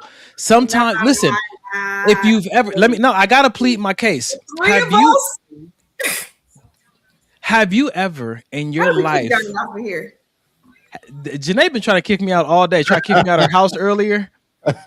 Have you guys, the three of you guys, have you ever in your life wanted something so bad that you would pretend, you were willing to pretend just to get it, to keep it? If it was a job, if it was an opportunity, you was trying to fashion yourself to show up a certain way just so you can have it. And later on, it could become authentic, but in the beginning, it was pretending just because you didn't know how to express in a healthy way how much you admired it. So let me okay. Let me make my head itch. Donnie has such a Donnie answer. That's such a Donnie answer. Always. I no, that sounds crazy. Have you been in here? doing something that is not authentic? It's not sustainable. No, it's not. You can't sustain that. It doesn't just become authentic all of a sudden because you want it to be. At all. But my point is that every person on this podcast has operated in that inauthentic way, even subconsciously, because they didn't know how to show admiration in a healthy way. I'm just trying to normalize that the behavior does come up, and then we do have to check ourselves. But just because someone is inauthentic, I don't think it's a reason to say nope. It's a reason to pause and say, hey, I see what you're trying to do. And it's coming across as pretending and faking. What's really going on with you? Well, shoot, I don't want to lose you. And I really like what's going on. And last time somebody told me just to be like him and that way I can keep him. Well, let's talk about a healthier way to do it. I think that oftentimes it's in this culture, it's a cancel culture. We're too quick to cut people off when they get right outside of authenticity. And we all do it. So I'm just saying, just be a little patient with people because they might be operating from very healthy motives with just a very miseducated way on how to pursue it. So let me ask a question, because the three of us are on the outside looking in. So if you're saying that, would you have that conversation? Do you ever have that conversation when you see somebody mimicking you or talking like you or acting like you? Like that's not how you met them, but all of a sudden that's what they become. So you don't have to answer it, but I'm just saying for the rest of us that are looking at it while it's happening, and we're looking like, yeah, really? Does she sound just like Donovan? Does he act just like him? Because it happens with girls and guys. Go ahead, sis. I think it's one thing to like pick up, like, or learn something from someone that you're dating and like, okay, I actually like that you do that. That's something I want to adopt too. That's different than just doing that because you think that's what they want. Carrie said, this is giving SW, is that Stepford Wives? Is that what, I don't know what the SWF stands for. I don't either. Hey, spell that out for us. Tyler said, but if a person is for you, be you, because have them find out that wasn't you. Naturally, you're not staying. I hear you guys. I think that again, my perspective on humanity comes from the people that I've coached, and I've seen people really try to do some great things from some very horrible practices, and that's why I'm just more patient. That's why I have more tolerance. That's why I just try to give people the benefit of the doubt more than often, that they're not trying to fake to get in to do something diabolical. They're just operating from a place of, this is the best I know how to do in this moment. That's all I'm saying. That's all I'm saying. I know that everybody's not built for that. And that's why it's easy for me to walk this path and give these responses, because they're very sincere and authentic, and you guys can feel it even when you don't understand it, nor would you practice it yourself. But I think that you know a tree by the fruit that it bears. And so if you look at me and my life and understand how I approach life and still see how I'm experiencing life while carrying these beliefs, somewhere you got to know that it's working for me. Thank you, Carrie. I'll save that for Tuesday. In the SWF. So Carrie, single white female. Females. That's a lot better than what I said. What'd you say, Mama? Some weird effing vibes. Oh, golly. Oh. This is fair enough. What else y'all got? Please. Nothing? Did I just quiet the whole room? I'm sorry, you guys. Nah, me and you have this conversation probably every Tuesday. Mike is used to it like Janae. So It's I understandable. don't. It's understandable. It's I fine. don't Donnie talk me. I ain't I got nothing to say. You ain't for the Donnie Listen, talk. I don't. If I wasn't Donnie talking, then I'd be pretending and faking, right? No. I don't want to talk to life coach Donnie. I'm gonna talk to my brother Donnie. And see, so that's the way that people interact with me, like they have a remote to choose who they get to talk to. They don't. I have 12 people in here. Whichever one is passionate in the moment gets the microphone. Do you ever think that that's the wrong one that got the microphone? Why would I think that? I'm just asking. Is it No. ever the wrong one? No, if he overpowered the other 11, he got it. You got that, champ. You got it, bro. You know what I'm saying? But you already know, sis, even with my coaching sessions, I don't really deal with right or wrong. I deal with honest and dishonest. I think that on the road to evolution, on the road to just trying to become your best self, on the road to success, most time people get caught up on trying to do the right thing. Just do the honest thing. Just do the honest thing. Honesty gets you into a path of authenticity quicker than doing the right thing does. Because And right is so vague according to who is telling you what's right and what's wrong. when you say honesty, are you saying be honest with yourself? Is there another option? Yeah, you can be. Well, so if honesty, if I don't know, honesty is saying, you know, you're not supposed to drive in the carpool lane, but you know your wife is in the on the passenger seat about to give birth or something, so you get in that carpool. You're being. I felt this was the right thing to do in this moment, even though society, the law says it's not. So there is. So that's what I'm saying. Are you saying be honest to yourself, or be honest to what your boss said at work? Your boss said that you couldn't leave at a certain time, but you know you got all your work done. Now you're just sitting there on the clock, not doing nothing. What do you think I would do, Mike? Because you know me. I already know what you would do. I'm asking you so you can tell the people. Honest with yourself. And I think that it gets tricky in that scenario because we're talking about laws and everything. But at the same time, at the end of this life, when you look back over how you lived this life, do you want to say I was a law-abiding citizen, or do you want to say I was authentic? I was honest with myself, and I allowed myself room to make mistakes, room to take risk, room to try, because I don't know what your story is and you're able to have it. But for me, I do want to be able to say that I lived a life where I tried to live while I was alive. Yeah. And that means I may have curiosities that I want to explore within discipline. If you want to live a safe life and do the things that you believe are right, then it's going to produce a certain kind of life for you. And that's good for you. That's good. That doesn't fulfill me. And my mom knows that I've not grown into this as I've gotten older. I've been like this since I was a child. All right, what we got in chat? Amber said, I don't do well with manipulation. It bothers me. So pretending can be seen as manipulation if the intentions are there. Mm-hmm. What is this? Oh, no, he's got a jury of voices in his... Not a jury. Well, Mike said something about the 11. Yeah. Gee whiz. All right, you guys, check it out. It's 9:37. I have definitely kept you guys past an hour. Do you want to finish the show, or are you guys complete, as they would say in therapy? You complete? You got some more in you? I'll follow Janae's lead. Oh no, I'm good for another, what is that, 20 minutes? 22 minutes, yeah. Okay. Yeah, I'm good.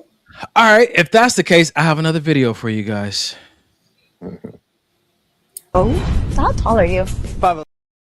Hilarious. Wasn't in his profile. Right. That was my fault. Here we go. I saw this post that said men are supposed to leave, not match the energy of a woman. Well, bitch, you're not supposed to be a bitch neither. So you can act that way, but he can't because he's supposed to lead. Aren't we supposed to give each other the same energy? Right? Align each other, be good to each other. You can't be in a fake mood and he has to be like, no, it's okay, babe. No, work on yourself. Work on yourself.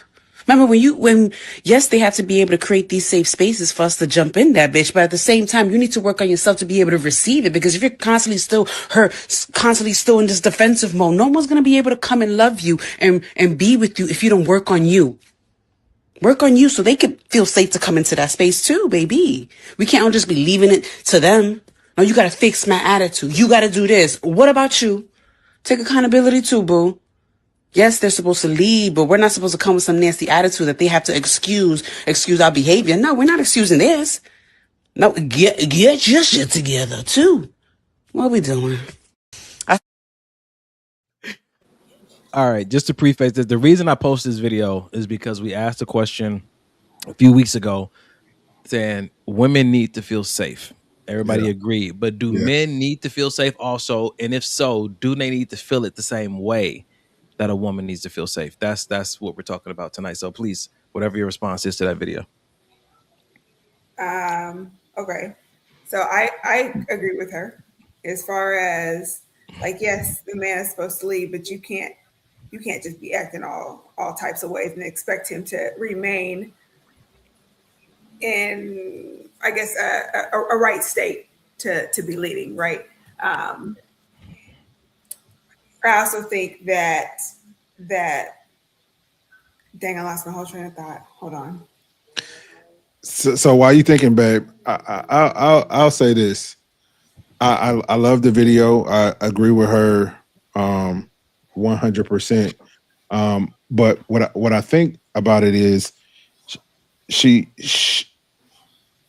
when women are picking partners, or women are going through their whole dating phase, I think that there's this stigma that men are supposed to deal with certain things, that men are.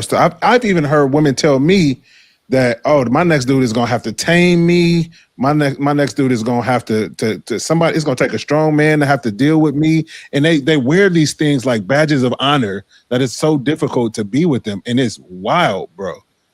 It's wild. But I think that that's what society kind of pushes and culture kind of pushes to be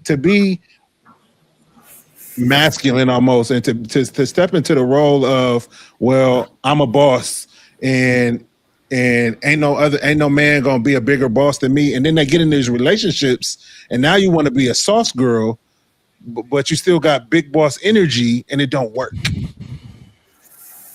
Ray said this goes along with, I need a man to put me in my place. No, put yourself there. Come on, Ray. And Rashonda said those are father wounds. Ooh. Tress James said, I don't want to have to deal with you. Yeah, capital DEAL. Yeah. Carrie said, dang, tame. Yeah. Mom, you got anything to add to the conversation? In the beginning, she just talked about matching energy. Yes. Yeah. Right? And if he's supposed to be leading, and so I kind of just got caught up in the bitch part, right? Because I've seen women in relationships and things happen. It's like, well, who's going to be the bitch? You or me? Woo-wee. Yikes. Yeah. Who's on bottom? Yeah. So, yeah. So, in a different way of saying it, would it be fair for me to say who's going to be more emotionally sporadic? Is that what we're saying? Is it fair to say it that way? I'm sorry, is this a PG show? No, not at all. Okay. Not at all. No. But I just want people to be able to take that phrase and put it into practical terms. Like, oh, we're talking about inability to regulate emotionally, or we're talking about women having a tendency to deal with different hormones than men do, and they need to be okay with that because they operate through life differently. What are we saying? Amber says, I would hope neither. Okay. Or regulated, right. So let me tell you guys why this video came up. Last week, we put a video up and it said that boys match energy, men lead. And it says that when a man walks in and you're in a bad mood, he doesn't match your energy. He instead stays regulated, stays solid, and leads you into a better place. That's his role as a man.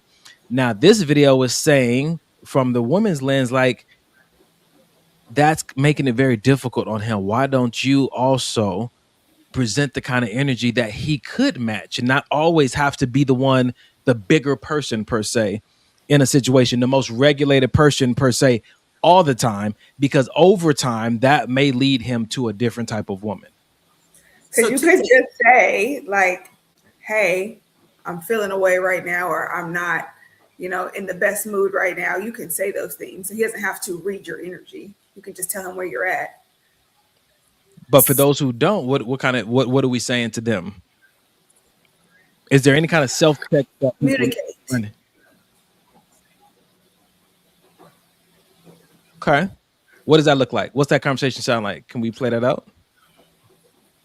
Okay, I walk in and I have attitude. Uh-huh. Or Mike walks in and I have attitude. And I want to tell him, he's gonna ask me, hey babe, how's your day? I'm like, I had a really hard day today. You know, it's not something I really want to talk about right now. I'm really kind of feeling away. I don't want you to think anything's wrong here. I'm just, you know, kind of in a space when I want to talk, I'll come and talk to you about it. I like it. So Rashonda said something that matches. You said, babe, I need a few minutes to decompress. Yep. And so now I love that. And I agree with that being a very healthy response. The issue is that you were aware that you were in a bad space. What can we give people that help them stay aware of their state so that they can say, oh, shoot, let me present it this way. Some people are oblivious. They're even in that state. No, they're not. That. Because I was about to say the same thing. You're not oblivious. You're not. No, you're not. Talk about it. You know when you're not. You know when you're not regulated. You know when you feel away. You're not oblivious. You don't want to talk about it. You're mad and upset for whatever reason, but you don't not know it. So is it fair for me to say that, and I'm about to just go there, and this is just for conversation's sake, that when a woman is going through that moment of her cycle and all hell is breaking loose, she comes afterwards and apologizes. Should I say your apology is not accepted because you knew what you were doing? You knew how you felt. You knew where you were, and you chose not to try to give me any kind of warning. If you know, I say you should have got the keys and just kind of left and went and took a drive. So I have a hard time with this because I've never experienced that dysregulation on my cycle. So I'm glad you just said that, because no woman I've ever dated has had that issue. I think that comes to, I gotta, and they can cancel me if they want to. I think some women use the cycle as a reason to just excuse. We're gonna use the bitch word since it's been going around, to just be a bitch, like an excuse. You know what I mean? I can just say what I want, do what I want, and this nigga got to deal with it. I can act like this, I can act like that. I'm not saying all women, but I'm just saying I've never, my mom, my sister, any woman I've ever dated, I've never been disrespected because, oh, I'm on my period, so now I'm gonna just be rude and nasty and disrespectful. But can't we turn that around? Yeah, both ways? Because when you talk about regulate, so if he comes in and it's the same kind of situation, does she regulate? Like, how does she respond to it? Because it happens. We're human. It can happen. The societal norm says that the man, that's part of his leadership. He should be leading the emotions for the household. That's what society says. Emotional abuse. No, that's not. So I'm agreeing with mom. I don't think it should be the man's duty or the man's job. We're partners. It's both our job. Just like Janae can be, I'm raging and Janae can put her hand on my knee and calm me completely down. I should be able to do the same thing for her. Okay. So when they say that, and this is where we get to kind of deconstruct some of the things society is saying is a man's role. When it's saying that a man is supposed to lead, can we give some examples of exactly where that theory is supposed to be applied? Where? How? So from my aspect, when I'm thinking about the man leading, it's whatever God is giving me for my family, the destination that he wants me to lead my family in. That's what I'm doing. Whether it's I'm bringing my family to church, whether it's, hey, babe, we haven't been. I'm gonna use church because this is how we do in our house. We haven't been watching church lately. We got to make sure we stand on it. But she does the same thing for me. If I'm saying, even sometimes will be out. And Janae and Denham not paying attention. Hey, you guys need to stop and recognize your surroundings real quick. We can't just be walking across the street, or we just can't be willy-nilly because we're out in public. You know what I mean? It's a mantle almost of protection, but the protection. It's not a protection like, oh, this is mine. I got to keep it safe. It's more of a protection of we have a calling as a family unit. Me and Janae have a calling as a couples unit. I have to protect this legacy as a whole. I'm not always just thinking about the physical aspect of protection. Got you. So there's no exclusive way that a man is supposed to lead the household that a wife couldn't lead as well. She can lead in the same way. So there's not anything exclusive like this is specifically for a man to lead.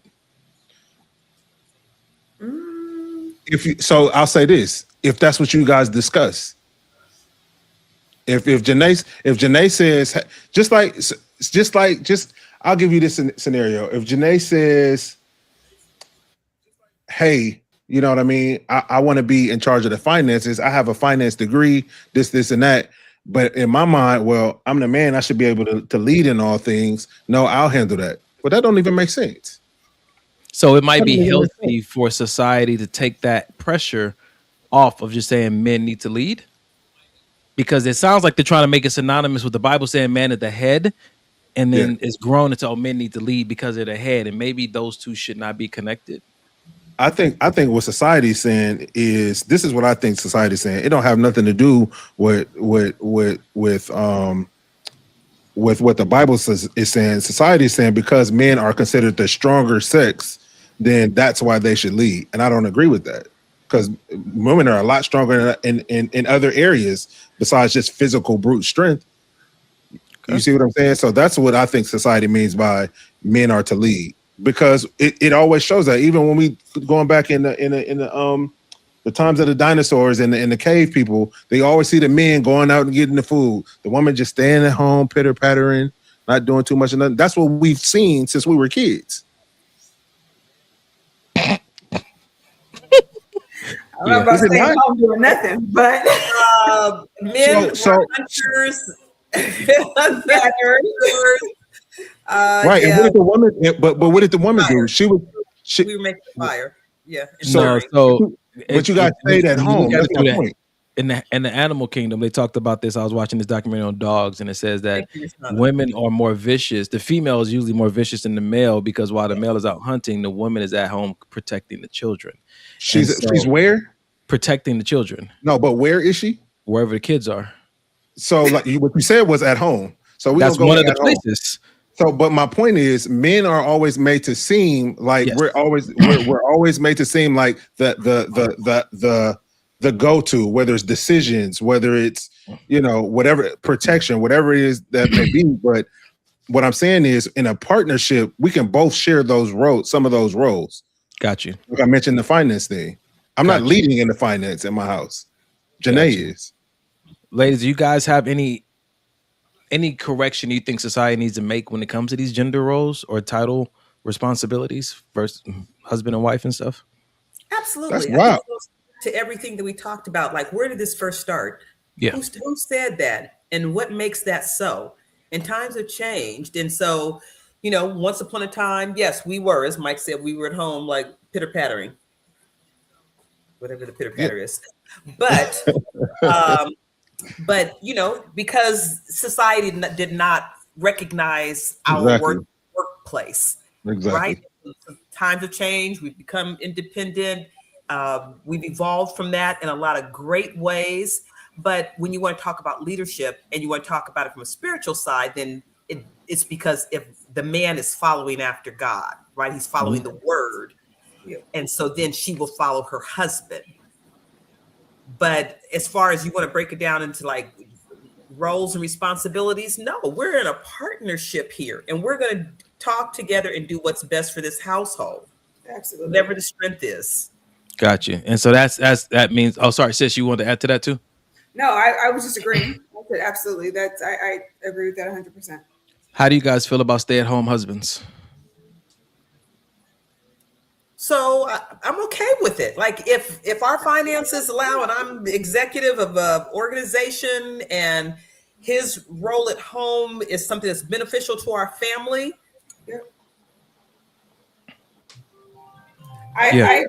If that's what you want to do and you guys agree upon your husband staying at home, then that's fine. I myself don't want to stay home. But you hit the nail on the head. If that's what you guys, the two people in the relationship, agree on, And like I said before, everybody else, what they thought, society, other people, don't matter. What works for the marriage that you two are in?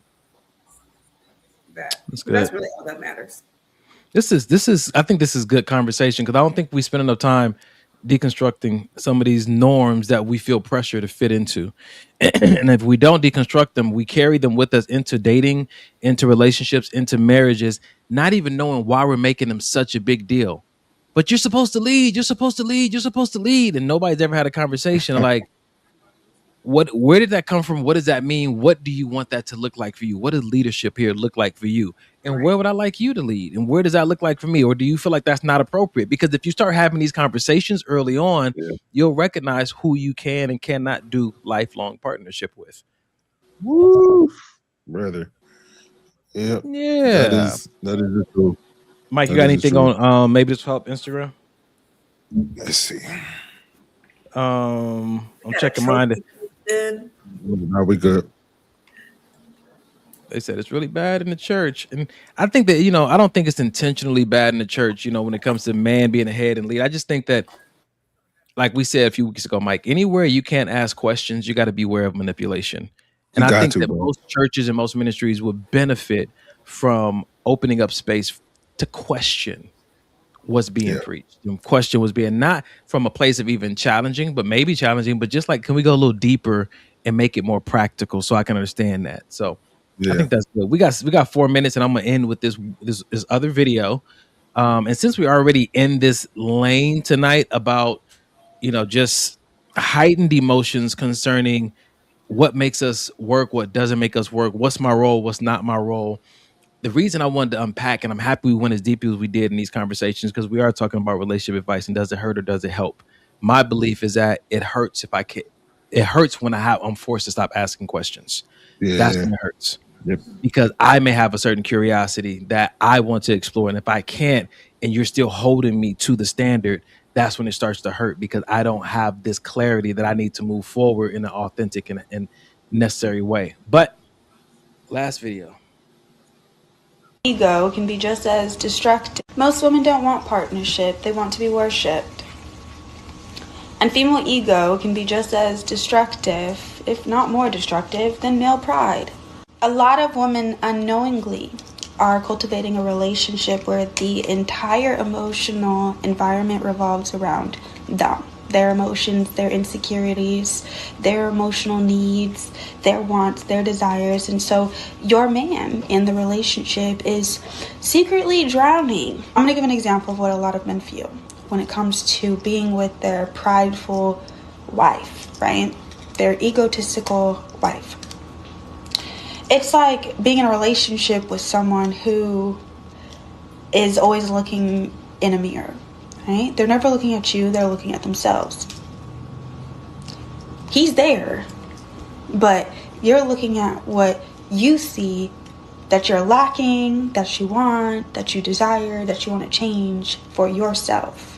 You never look at him. And this is where the constant criticizing and nagging comes in, because as you're staring at yourself in the mirror, you're like, ugh, look at how I look more tired because you kept me up all night working on X, Y, and Z. I don't have the same body as I used to when I was younger because I got with you. You see how my nails aren't done? Looking at myself in the mirror. You see how my nails aren't done? That's because you're broke.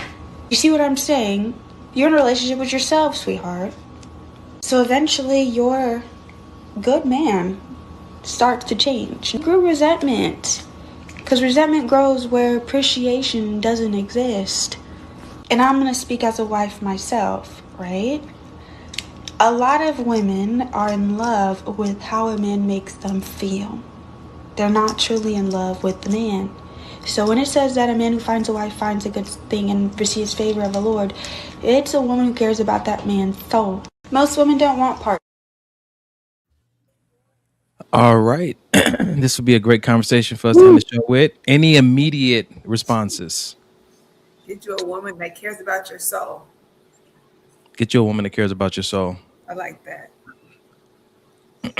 As resentment grows where appreciation is lacking. Yeah. Yeah. Yep. Whew! That was the line right there. That was it. That was it. Man, I have. Video on that. That's all she had to say.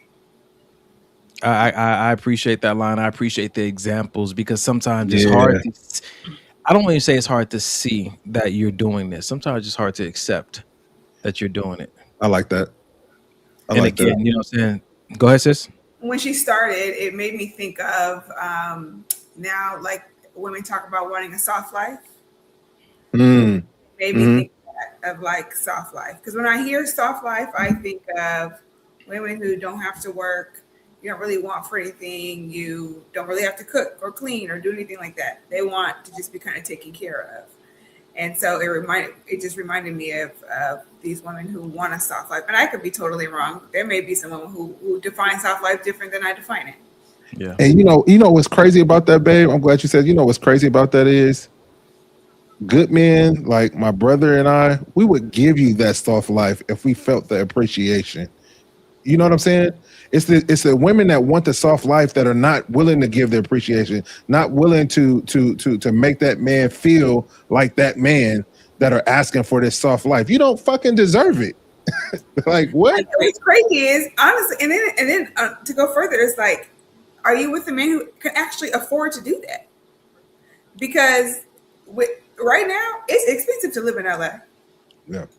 Like there's not many people. Because when I hear a soft life, I think of you want a man that's in the 1%. But I'm talking about just the willingness, though. I'm talking more so willingness. You know what I'm saying? There's that was horrible is that it's okay to have the soft life and be able to be the stay-at-home mom and not have to work. Yeah. But her tone and how she talked to him and what she required and how she's going to make him feel about this is your fault. The guilt. It's like he should have left. I was like, she needs to be on now and let you figure it out yourself. My nails look like this because because you're broke.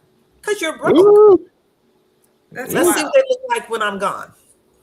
There's this conversation we've had on this podcast about the good man and how the good man stays even when he's not happy because he is a man that's committed to the commitment. And so oftentimes these conversations exist because good men are not quick to break up. They're not quick to divorce because they are committed to the commitment. And again, they will stay even when not appreciated.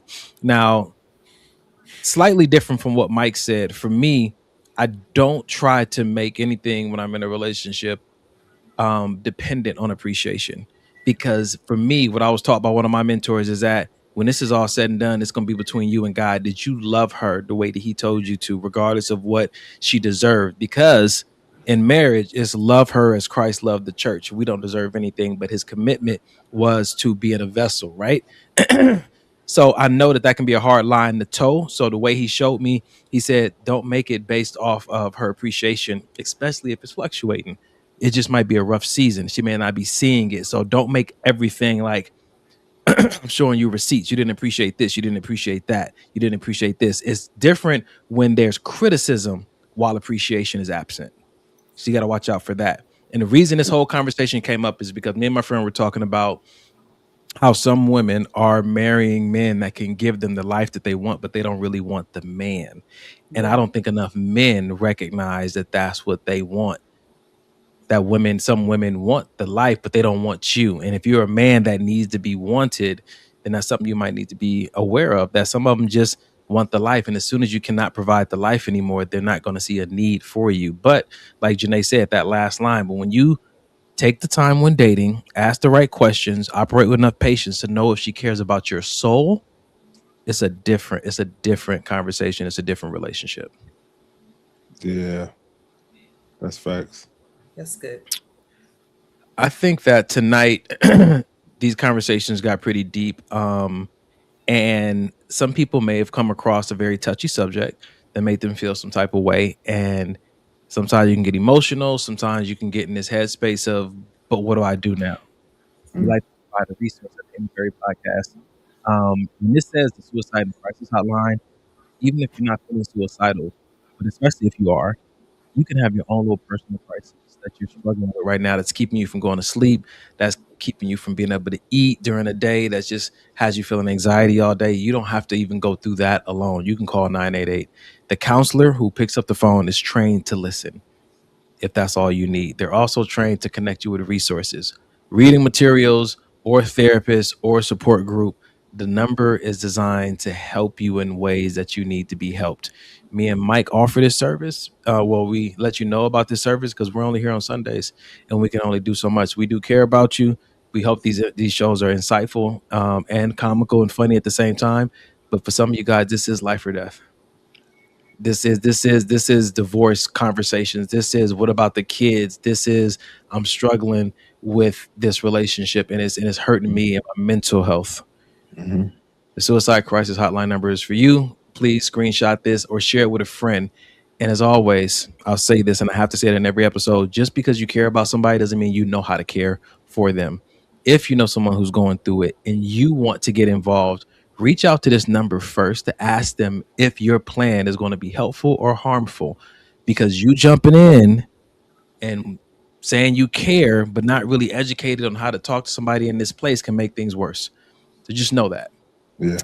And me and Mike want to thank our guests tonight. Thank you guys for bringing balance to the conversation. Oh, sure. Any That's good. last words you guys want to share with the audience? Is there what? Any last words you want to share with the audience?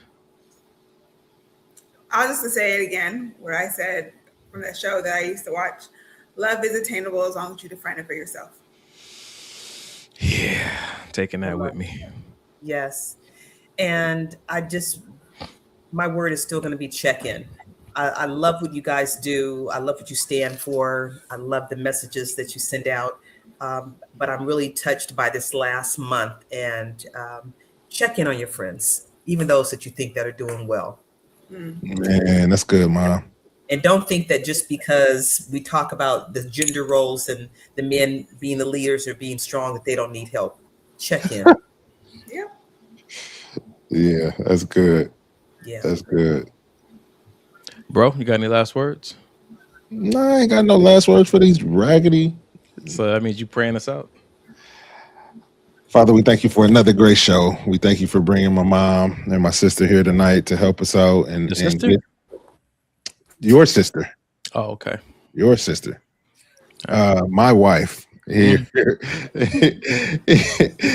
tonight to help us out with the show, Lord. We thank you that as we go out into the world this week, that you just continue to minister to us. Anything that has stuck with us throughout this week, that we continue to today, that we continue to chew on that throughout the week, Lord.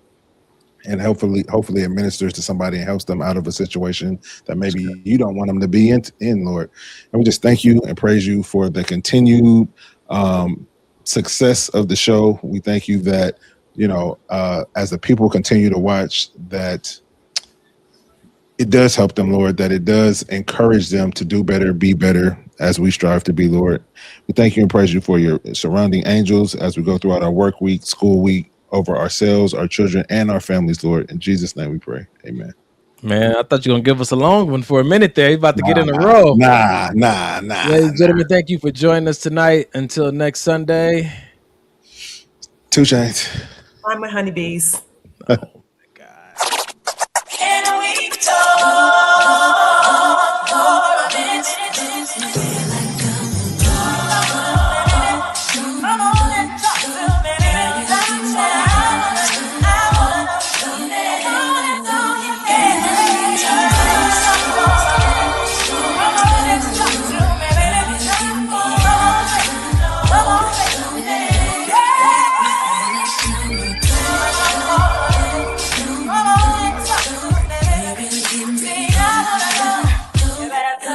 Come and talk to me. I really want to meet you, girl. I really want to know your name. Maybe this will help.